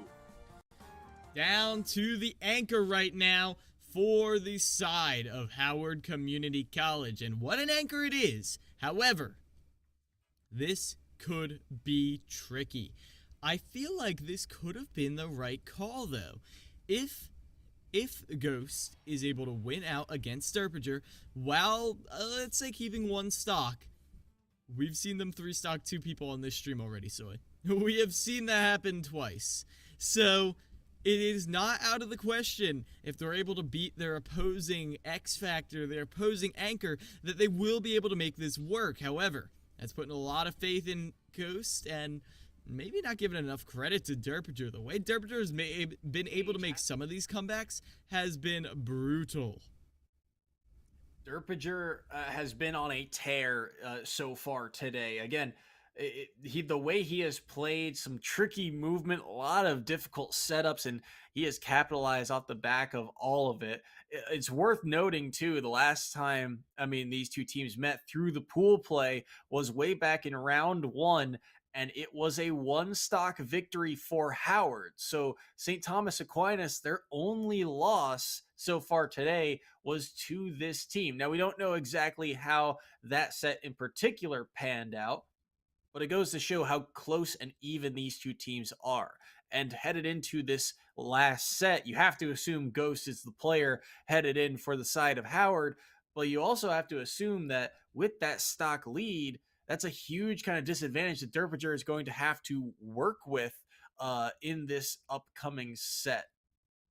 Yeah, you're going to have to be very cautious of that, as Ghost has been confirmed. Ghost locked in 2 stocks for Derpinger, 3 for Ghost. And I feel like with this disjoint, you do have a way to approach Villager. It's not going to be easy, but if you're able to get in there and stuff out those slingshots, then you've got a lot more of a chance. I do agree, though, you called this out a while ago, but the thing you have to be the most careful of is the fact that Cloud has a pretty linear recovery that doesn't always snap right to ledge. So if you're able to get that bowling ball out in time, okay, it's the Inkling, okay. I have no idea. Inkling, very different. We saw the Cloud on a roll earlier on stream. I believe it was against Loyola, Maryland. Inkling, a different character in their own right. Now, I think you still have a relatively similar type of combo game, but that survivability, you almost wonder if it's because of that recovery. Inkling has a little bit more drift. You've got that hitbox to work with. I wonder if that's the reason why we're seeing the character switch. The way that Cloud was moving earlier, this Inkling, well, so far struggling, 73%, and that's the first hit they've landed on Derpinger. The one thing that defined Ghost for me was movement, and if there is any character who can get schmovin' just like that, it is definitely Inkling. However, with the way that Derpinger's been controlling the ground right now, where are you going to move? Everywhere is a no-walk zone. They're trying to cover the ground with that splat bomb. It's not going to matter. They get the down air out of that attempt at a roller, and now with the back throw, you're getting even closer to death right now. Watering up that tree, covering the ledge, but not enough time right there, as Ghost is able to retreat safely to the other side of the stage for now. Dangerously avoiding that up air, very close, but that up smash will do it, and only 44% here has been dealt to Derpinger. Look at his edge guard attempt. He knows there's one way back for him. What an early up B. Smart play there from Ghost to get back, but he eats a ton of percent for it. He's at 67 right now, and these up airs continue to work away at this stock, and there as well. And far, I don't think Derpinger's touched this stock. 44% still here. That forward air gonna land as well. Ghost is up to 100, and Derpinger is on a mission right now. There's the down tilt, the first time they've been touched on this second stock, but just continuing to work away. Forward airs, nairs, nowhere to go. The bomb lands. This is a good opportunity, but he's going to get jabbed instead. Knocked off stage. Lloyd Rocket to cover. Bowling ball doesn't land in time. Good grab here, but Derpinger gets out of it. His defensive play is just so clean. That back air nearly finds a way to take the stock as well, and the ball cleans it up. Derpinger's taken down 2 of Ghost stocks. Oh no, Soy, and they fell into the classic blunder, approaching Derpinger when they have a tree in the corner off of Angel platform. And because of that, they lost that little bit of advantage that they had. They actually got punished, but at least it wasn't a kill this time. At least Ghost had the defense there. But with the pineapple, Howard Community College is out of here. That will be St. Thomas Aquinas College going all the way to grand finals for the rerun against New Jersey City University. Wow, an unfortunate way for that set to end, because you knew Ghost was such a key player for this team coming in, and for it to end in a pineapple at a low percent is rather tragic for them. But well deserved for St. Thomas Aquinas. My goodness, Derpinger is playing incredibly strong right now. He is. If they end up winning, I think he deserves MVP headed to Atlanta. If they still got one more hurdle to cross after this, but that's going to be coming up after a short intermission. We'll get that short break in just a moment, and well, I mean, what a grand final it's going to be. When these two met in round robin play, we actually got that game, and it really did come down to the last stocks. So, should be a fun one. Don't go anywhere. We'll be right back after this.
Hello, everyone, and welcome back to the CECC Mid-Atlantic Invitational. We just saw St. Thomas Aquinas take down Howard in the semifinals. They will be advancing to the grand finals. But before that, we've got a quick interview to get underway here with one of the stars of the show for the team. Derpager is here. And Derpager, what a performance you've had today. How are you feeling about you and your team? I'm feeling good. We came into this not really knowing how well we would do, but we're in grand finals somehow, so we can't be sad about that. Yeah, no, not at all. And the first thing I got you about is early on in pools, you faced Howard and you ended up falling to them with one stock. One stock was the only difference. So what was the key change you made in between then and now to get you here? For me, I think it was more of mostly a momentum thing. After that, we played other teams, and then I started to feel like I was playing better. And then I got more confident, and we were doing. And then we knew we were so close to winning last time that I'm just like, if I just play a little bit better, I should be good. You in particular have had yourself a day. I mean, the number of stocks you've taken per match is really something else to watch. So I guess my question is, do you have a certain type of maybe a pregame ritual or some sort of warm up that you go through to get ready for events like today? Beforehand, I sometimes just like play a few matches with my teammates. Obviously, I do like some just like drills of like some like out of shield options and stuff like that. Make sure I got that all set up, and then when I see like what there's like a few seconds before, I just remind myself what do they want and how do I avoid letting them get what they want. Mm-hmm. Yeah, and you definitely did that. We've been calling your villager the anti-zoner all day long, and that has been pretty accurate. Though, I just want to ask, on a personal note, you've hit a lot of crazy setups, some traps today. Do you have a favorite setup that you hit? A favorite setup that you've hit so far today? I think my favorite is when I like two framed. I think it was the Palu when I two framed him with Lloyd, and then I immediately spiked him out of that. That was pretty sick. Mm. I had no faith that it would actually work, and then did, and then everyone was like, "Oh my god!" I'm like, "Yeah, I didn't know that was gonna happen either." But that was very hype. Yeah. That was fun to watch. All right, I got one more question for you before we go. Uh, sorry, let me rephrase. You guys are on to grand finals against New Jersey City. Last time you guys met, it was in that third round. It was very close. It was down to the wire. What's the key for you guys in this matchup? Or do you have any insight into this grand finals? The most I can really say is that last semester in the ECAC, it was either ECC or the ECAC. We played them in like when we were in top four, and we got like absolutely destroyed. So I guess we came into no expectations and seeing what we can do. So we play our best. Don't make anything easy for them. Don't let them get what they want, and then if we play well, we have a real shot. Yeah, absolutely the case. All right, while you're here, is there anyone you would like to shout out or thank? The floor is yours, essentially. First of all, the two people behind me, Joe and Zach. Matt's on the other side. He can't be on screen right now, but shout out to them. They're great friends of mine, and last semester we just kind of did this. We're like, oh, we like Smash Brothers. Let's do the league, and then here we are now, just playing, doing our best, and we're making it much farther than I don't think we ever expected. So, shout out to them for being great friends and great teammates, and always wanting to improve. Yeah, absolutely. All right, thank you so much, Derpager, for joining us, and we will see you in grand finals momentarily. We'll let you get ready for it. So thanks once again. Thank you. All right, and that means we've got one game left, Kilo Miles. This is going to be a fun one for sure. New Jersey City versus St. Thomas Aquinas. I can't wait for it. Yeah, me neither. It's gonna be so hyped. The rematch last time it came down to the wire, and this time we're gonna see if they can make it just as hyped before. I mistakenly said, oh, that might have been the match of the tournament right there, the last time we saw these teams fight. And now we're about to see them in finals. And you know it's going to be even better, so stick around. The CECC Mid-Atlantic Invitational will be right back with the finals in just a couple of minutes.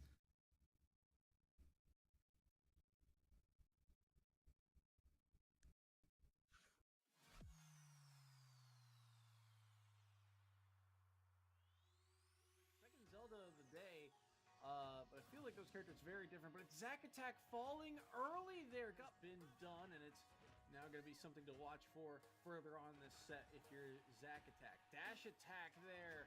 Not going to be able to take the stock quite yet. Vexel surviving at 119, but the down tilts come through, and that's going to be an easy side. Working away at this second stock. Terry does so much damage off of just one opening. 41 off of that quick combo, but look at this. Vexel stringing things together, pushing him to 101, and the Knight catches the jump, and just like that. Or will Zack Attack find a way to even things back up? Power Duck doesn't land.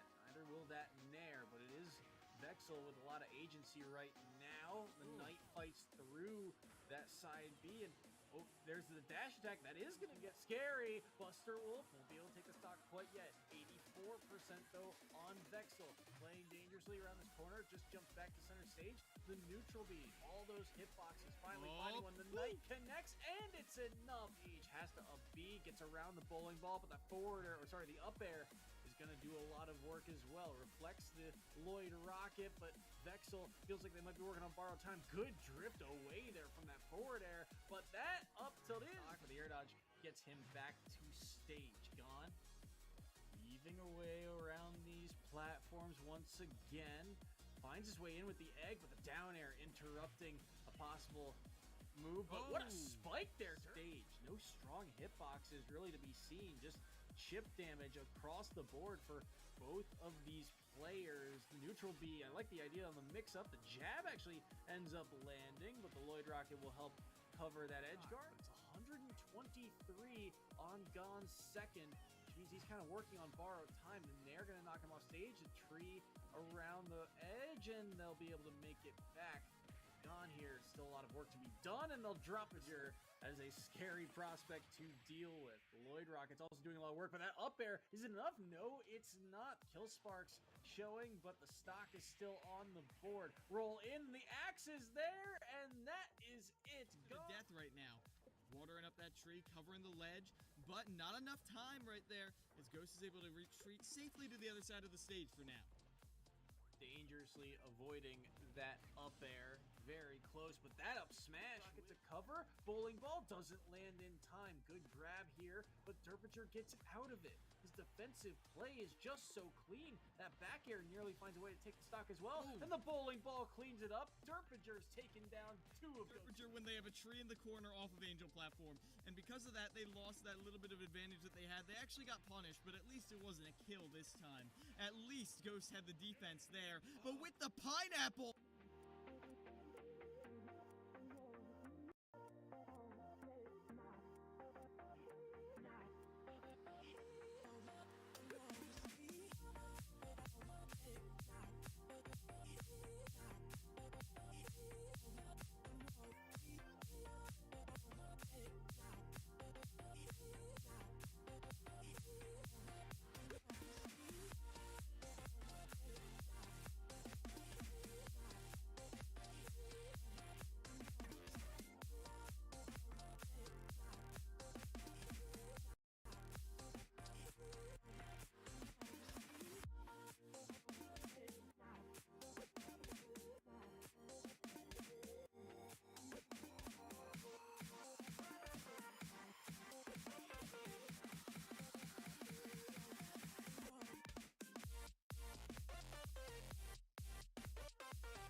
Welcome everyone to the grand finals of the CECC Mid-Atlantic Invitational of 2022, and we are bound for a good one.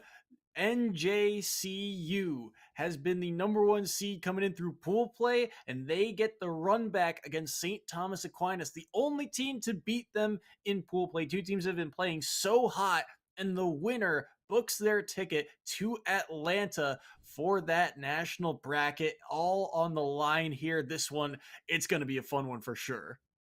Yeah, in the third and fourth seed, I mean, they didn't even force either of these teams down to their anchor. Both these teams are playing so hot, Soy.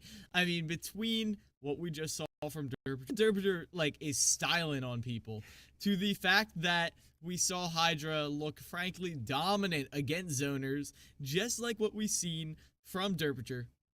I have no idea what to expect in this run back, except for some good quality Smash Brothers, 9 stocks for each team to decide it all, 1 crew battle to decide who is going to Atlanta. It all is decided here, and I cannot wait. It's going to be so much fun. Again, I think those players to watch, you called them out. Hydra versus Derpiger. Those are the two anchors that have been so well for both of these teams respectively, and that matchup, it feels like it's going to be destined at some point. The question is, where will it happen? Will it happen early? Do you send them in as a blind pick possibly? Do you hold on to them for the middle brackets? We've often seen St. Thomas Aquinas send in Derpiger in that second overall seed, but we've also seen both of these teams act as the anchor.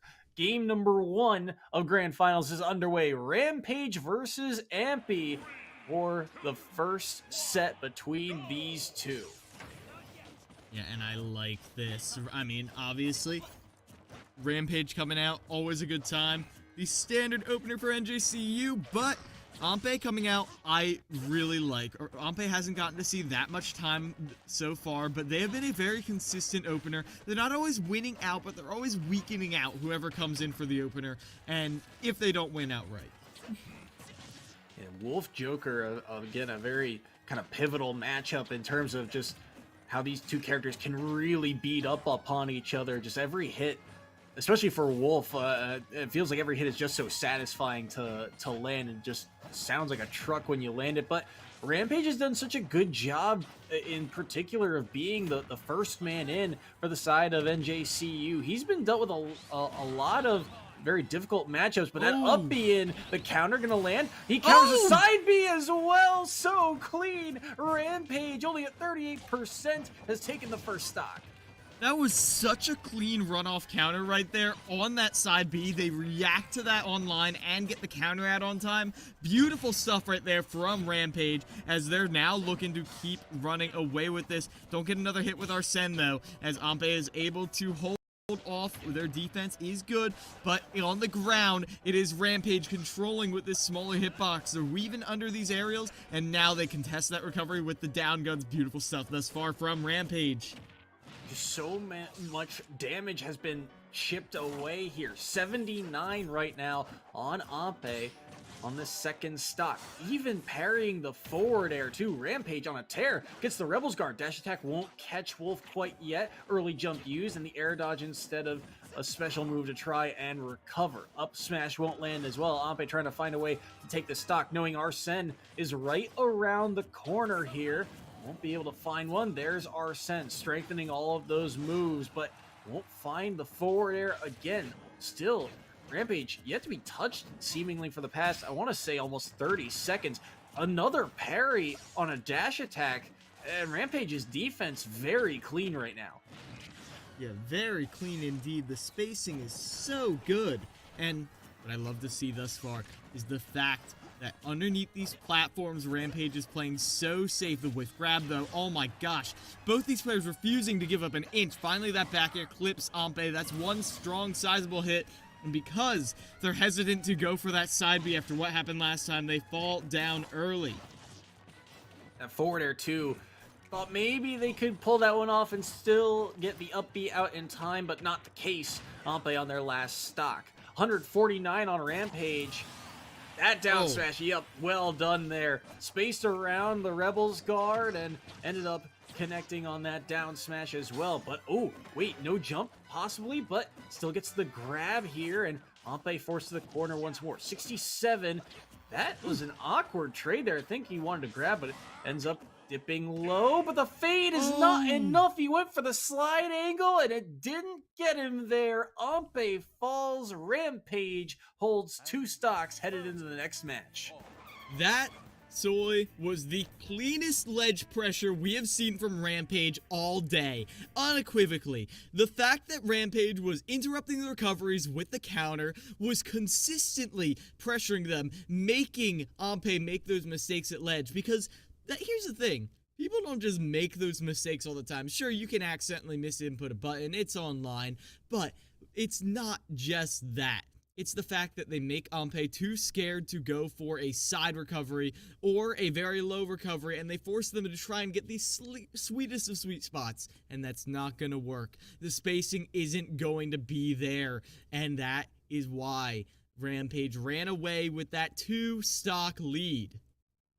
A 2-stock lead, and we're getting word that it is going to be Derpager, that second man in for St. Thomas Aquinas. He's always been that second man in, but the way he's played like a captain, like an anchor. He has been on fire today on this Villager. Even in the last time these two teams met, he took a great handful of stocks. I believe he took down, I think similarly, 2 of Rampage's, and I think I believe he did take all of Hydra's stocks in that set. So he's been on a tear today. And if there were one player to try and even things out, you would lean on Derpager. But Wolf versus Joker, we did actually see this one. Actually, I believe the last time it was Rampage only had 1 stock remaining. Either way, Derpager a force to be reckoned with, and Rampage, we'll have to see if he can get any extra credit here on the board. I feel like it's definitely possible. Joker definitely has those tools to poke away at Villager. Additionally, his small hitbox, I mean, he's a twiggy little guy, Joker. He slips right under so many things. I feel like Joker's dashing animation might just be able to go under a badly spaced hop forward air. Like, a lot of Derpager's go-to options just aren't going to work the way you would hope they would. And that is what we're going to be seeing here on PS2, a wide open stage for a battle that is going to span every single inch of it, because we have seen with the floaty style, both these characters love to carry each other across the stage as soon as you get 1 hit of advantage.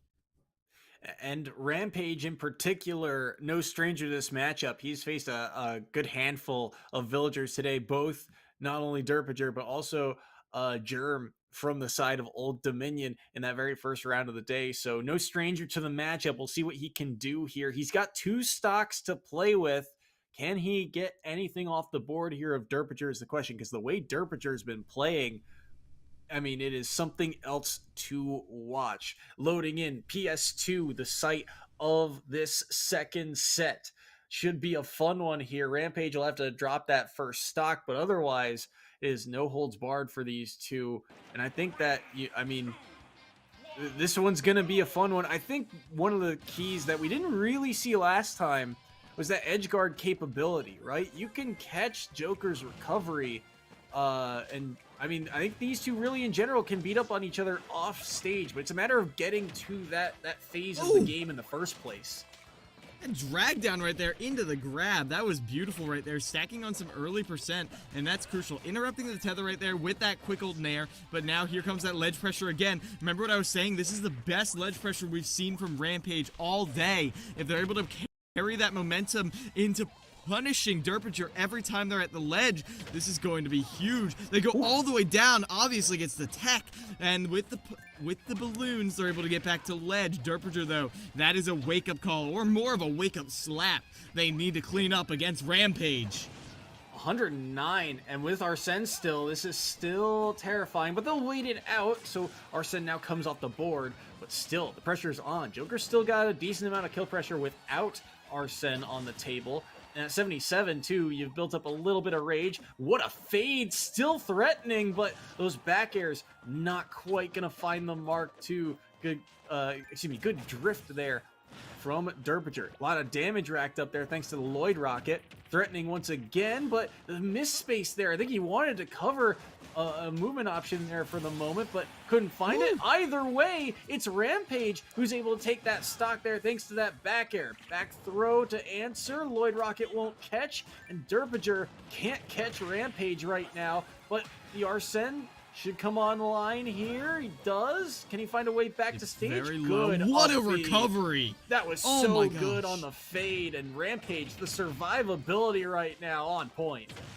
Oh my gosh, Soy! Where was this Rampage earlier? They went all the way off to try and contest Derpinger right there. And you can tell Derpinger might be a little flustered, but they're still able to keep applying pressure. Eliminating that first stock right there. What else can Rampage bring to the table here? As it's all about, if Derpinger holds onto this stock, it's a lot more doable. But if not, if they're only on one stock, going up against Hydra, going up against Zamu, this might just be NJCU, as that aggressive recovery is called out right now, and they're in danger of losing Derpinger just to Rampage. What is this?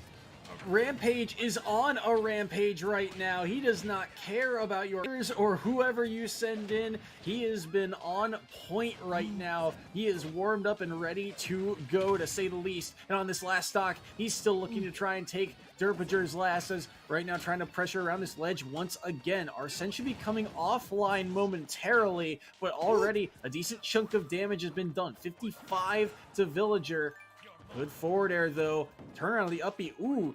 Got the shield out in time against that bowling ball. Dangerous spot for him to be in, but the berry didn't get the forward smash. The mash out. Incredible from Rampage. Again, survivability, the name of the game. 93. Nair into dash attack. Holds on here. Will shield the Lloyd rocket as he can't crouch underneath it. The Nair as well, continuing to chip away at this last stock here. Trying to buy a little bit of time for Arsene. Got the Rebels guard along with 2 up airs to boot. 86% on Derpinger here. Trying to find a way to seal this one away, but the forward air will land. Great tether cancel into the down air. The movement from Rampage now starting to come online. Derpinger right now being smothered as Arsene is about to come out again. Derpinger, that's a ticking time bomb you're swinging at, and you've got to be aware of what is about to come around the corner. Now Arsene is here to play. Back air doesn't take the stock yet, but another one will. This is getting really dicey right now, so can they make it back to this ledge? Oh, the back air whiffs. An opportunity for a ledge trap right here. That back air doesn't quite kill either. The bowling ball, is that enough? No, they missed the 2-frame. Oh, the back air? And the back air! That's it! Rampage eliminates Derpinger. They have taken 6 stocks from St. Thomas Aquinas. Rampage takes away any opportunity for anyone else to be this MVP here in this grand finals match. I don't believe my eyes. Spirit of MK Leo right here. I'm in awe. Shock and awe right now, Soy. It's incredible to watch. Rampage again. He's been kind of the go-to guy, the lead-in blind pick, and just kind of, play with the cards you're dealt type of player here throughout this run for New Jersey City. But he has come alive in this grand finals. He's looking like Ghost. I feel like he just took Ghost's controller and said, here, let me use this, and just ran away with it. The fact that he's taken 6 stocks with his 3 goes to show, that warm-up phase is gone, over, dusted. Rampage is in full throttle mode, and he has built up a significant lead in this grand finals. It is now St. Thomas Aquinas on their last legs and without their star player, seemingly, in Derpinger. Oh my gosh. And Neo Joe coming in right now. These 2 players have never fought because Neo Joe always comes in towards the ladder. And I do want to touch on one little aspect that I'm going to be looking out for. There's a reason I said the spirit of MK Leo, and it wasn't just the coloring. It was those little crouches. You see that? They get off ledge and they crouch. They see the Lloyd rocket come in and they crouch. Because that is one of Joker's best tools. You're able to crouch, and that means what they need to do is they either need to commit to a short hop and the fast fall aerial or a rising aerial. And the rising aerial isn't going to hit. They know that. So when they see a short hop, all they can do is just shield, and then they either hit your shield or they don't hit your shield. Either way, it's such a good mix-up. Those little crouches, that is an MK Leo special all day, every day of the week. And that is one of the main things they were using to mix up Derpature right there. Every time Derpature wanted to get aggressive. Yeah, and the other thing too that I've been a fan of too, that drift off stage, the off stage presence of Rampage is so threatening. The way he just fades with that back air and just seemingly follows you, just playing that game of chicken of, okay, how far do you want to go? How deep do you want to try and recover from? Because it's going to limit your options once you get back to that ledge. Rampage does such a good job of just kind of poising and positioning himself to be in the right place at the right time. And even if the back air doesn't land, he's bought enough time to kind of reset the situation afterward. Really well done by Rampage. He's on his last stock here, but Neo Joe, this PT, the last time we saw him was actually the last time these two teams met in that round robin play, and Neo Joe dropped 2 stocks and nearly a third to Zamu, the Samus, in that very last set. So this is a tall task for Neo Joe. But on the other hand, Pokemon Trainer is a character that can get a lot of work done, especially against a character like Joker. You've got a lot of options at your disposal, and if all you need to take is 1 stock, it seems very manageable. The problem is you got to find a way to take another 6 after this first one. So backs against the wall here for St. Thomas Aquinas. Rampage, last stock for him. How much work can he get done? That is what is decided here. Rampage has already cemented themselves as the MVP, let's be real. But can you do any more? Neo Joe looking to put a stop to that. Just 1 stock on the board. The opposite scenario that we've seen before. Now it's Neo Joe with their back against the wall. Can they get this finisher? Can Neo Joe pull the same kind of clutch we just saw from Rampage, from a player we did not have our eyes on? We'll see. Last stock here for Rampage, 8%, but that Arsene should be coming online fairly soon, as you're seeing. At about 40 is when Arsene makes his appearance on that very first stock, and now the combo game on Squirtle gonna land. Ooh, Tether dangerously followed there by Rampage. He wanted an early downer. He caught the Tether there. That's a switch to Charizard. Back air, nearly finding the mark, but it is Neo Joe who will survive. Gets the throw off stage. Arsene will leave momentarily, but for the moment, Charizard will get the grab, throws him off stage, and he'll opt to get back there, and Rampage got the drag down. Does he make it 2 for 2? No, pulled the trigger on the back air, but couldn't quite find the mark. This Charizard seems to be the go-to guy for the moment for the side of Neo Joe. Got a lot of work done the last time we saw it out, but this Joker dashing in, gonna get caught, and that is going to be the game. So no extra stock taken there, but Rampage, the work had already been done. Neo Joe takes the first stock, a pivotal one at that, but they've got to find a way to take 6 more. The last time Neo Joe faced Zamu, Zamu had 1 stock, Neo Joe had 3. Zamu took 2 of Neo Joe's and brought it to last hit, last stock. Not only does Neo Joe have to beat Zamu, but also Hydra. Soy, this is looking nigh impossible, but it is not impossible until it's over. We got to keep that in mind. I would not have told you that Rampage was taken down. I would not have told you Rampage was taking down Derpature. I would not have believed that. And then they did. So Hydra coming in right here. Neo Joe not even getting the chance to run it back against Zamu. Is Hydra going to stuff out St. Thomas Aquinas' dreams right here and stamp their ticket to Atlanta?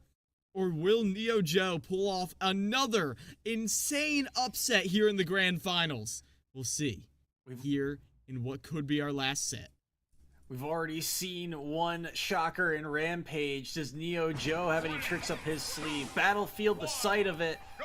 And we are underway. 3 stocks apiece, but still Neo Joe has to find a way to get the job done here. Now, combo game on point here for Hydra early, and the early switch to Ivysaur as well. We saw Ivysaur play a big portion of NeoJoe's game against Zamu.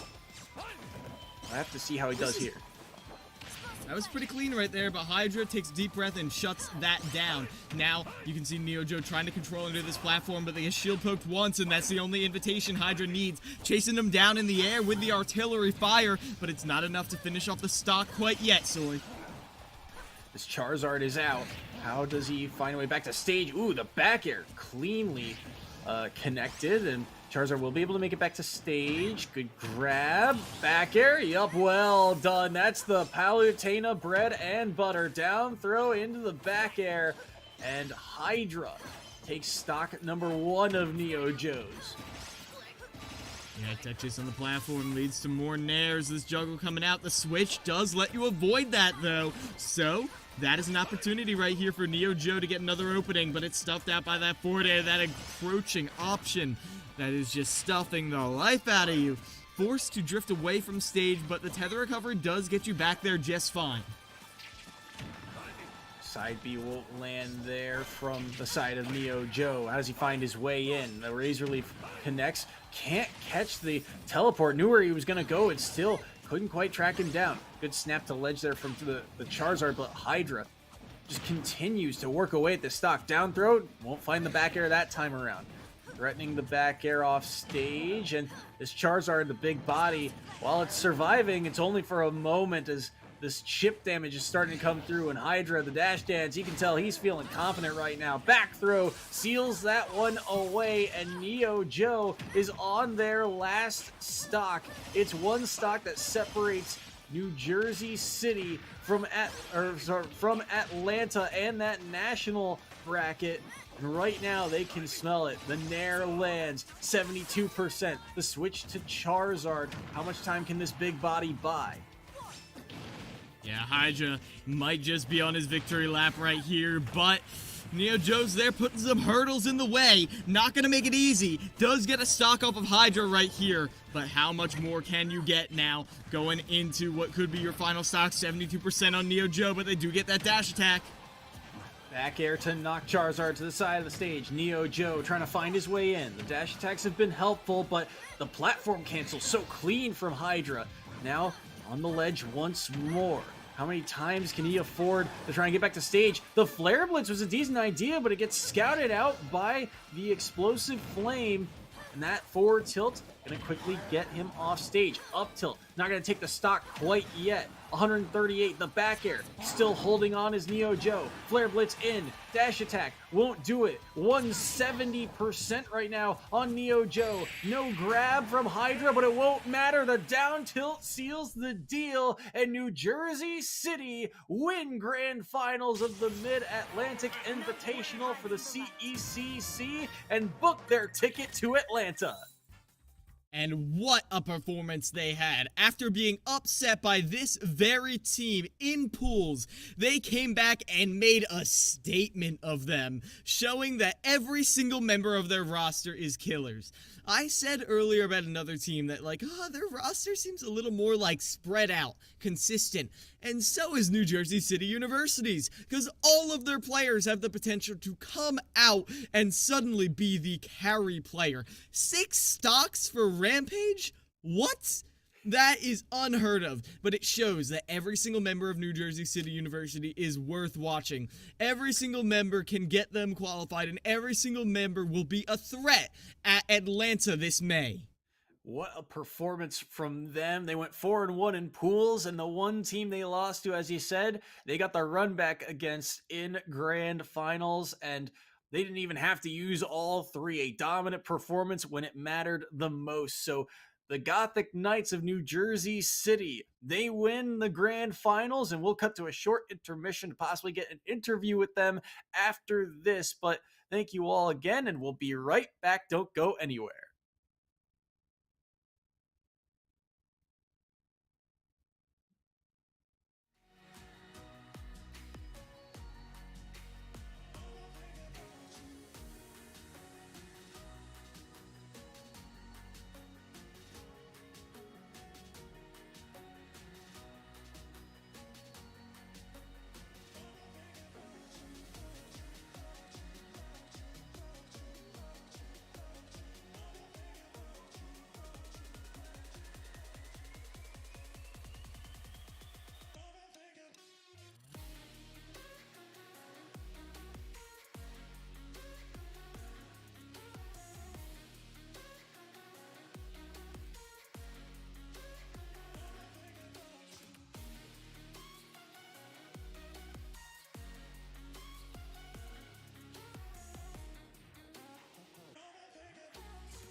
What a day it's been here at the CECC Mid-Atlantic Invitational. We just wrapped up grand finals, and what a round it was, with New Jersey City taking the dub over top of St. Thomas Aquinas. And a huge reason why that dub happened, joining us at the desk, is Mr. Rampage joining us. Rampage, what a day you've had. Can you walk us through, what this win means to you? It's a really nice win. We was going into the tournament just hoping to get something going since our ECAC season had ended just yesterday, unfortunately. We played our hearts out, so just to win this, it means a lot. Yeah, I can definitely understand that. But turning our focus to this game, what was that, man? like, genuinely. Coming out and beating one of the best players? Like, what? Yeah, well, the first game I did really good against their Terry. I felt pretty comfortable, and I unfortunately couldn't get any stocks against the villagers, so I felt really bad. So I just thought back to it and what I could have improved on, and when it came to this game, it just worked out. I had a game plan, I stuck to it, and it worked out from start to finish. I mean, you, in terms of this team overall, it felt like you were often tasked with kind of the blind pick, the first game in, and you often got a lot of these very projectile heavy matchups. I think you got more villagers than any other character. So, was it a comfort level pick, or is that just by design for your team? It was a mix of both, because with our team, I feel like I have the least issues with matchups since Joker doesn't really have too many bad matchups. But also, knowing I was comfortable against the Terry, I went in hoping to at least go out with a win and then being able to take a stock off the villager. And like you saw, I ended up actually getting all three off the villager. I'm used to projectiles because of some of the friends I play. Also, I believe Hydra mentioned that we play Zamu on the regular, so a lot of the projectile characters kind of the same thing somewhat. It's just others I have to be careful with because I can't quite side B as much or use gun too much. Yeah, that's very fair. And now, looking towards the future, by winning the Mid-Atlantic Invitational, you all have qualified yourselves for the in-person finals in Atlanta. So how you feeling about that? I'm looking forward to it. Hopefully everything goes well. Be fun to journey to Atlanta and meet some really good players in Smash. I'm always looking to play some good players. And also, it was fun playing everyone. Every team we ran into was just amazing players. I've never been let down with any game that I've played. So, GG's to everyone. Well, love to hear it. I mean, you played your heart out today, and it certainly showed. It was really entertaining to. Our last question for you here. While you're here, is there anyone you would like to thank? Any shout outs? The floor is yours. Just outs to NJCU, my team, the people I play with. They always help me out with finding any weak spots. Yeah, that's pretty much it. Yeah, fair enough. All right. Thank you once again, Rampage, and congratulations on your victory here. It's been a wild ride, and thank you so much for joining us. Thank you for having us, and thank you for hosting the tournament. Thank you. All right. And that does it for us here at the CEC Mid-Atlantic Invitational. It's been a wild ride. It's been highs and lows, but at the end of the day, we had some great Smash overall, and I can't wait to see what Atlanta brings moving forward. Me neither, Soy. It's going to be fantastic. But for now, we're going to be closing up shop. Thank you all so much for watching. I have been Keelan Miles. This has been Soy. This has been the CECC Midwest Atlantic Invitational. And we will see you all another time. Take it easy out there.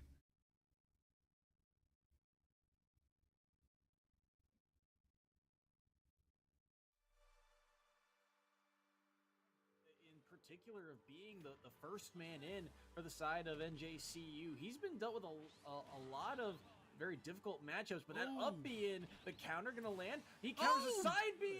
And what I love to see thus far is the fact that underneath these platforms, Rampage is playing so safe. The whiff grab, though, oh my gosh. Both these players refusing to give up an inch. Finally, that back air clips Ampe. That's one strong, sizable hit. Could pull that one off and still get the up B out in time, but not the case. Ampe on their last stock. 149 on Rampage. That down smash, no jump, possibly, but still gets the grab here, and Ampe forced to the corner once more. 67.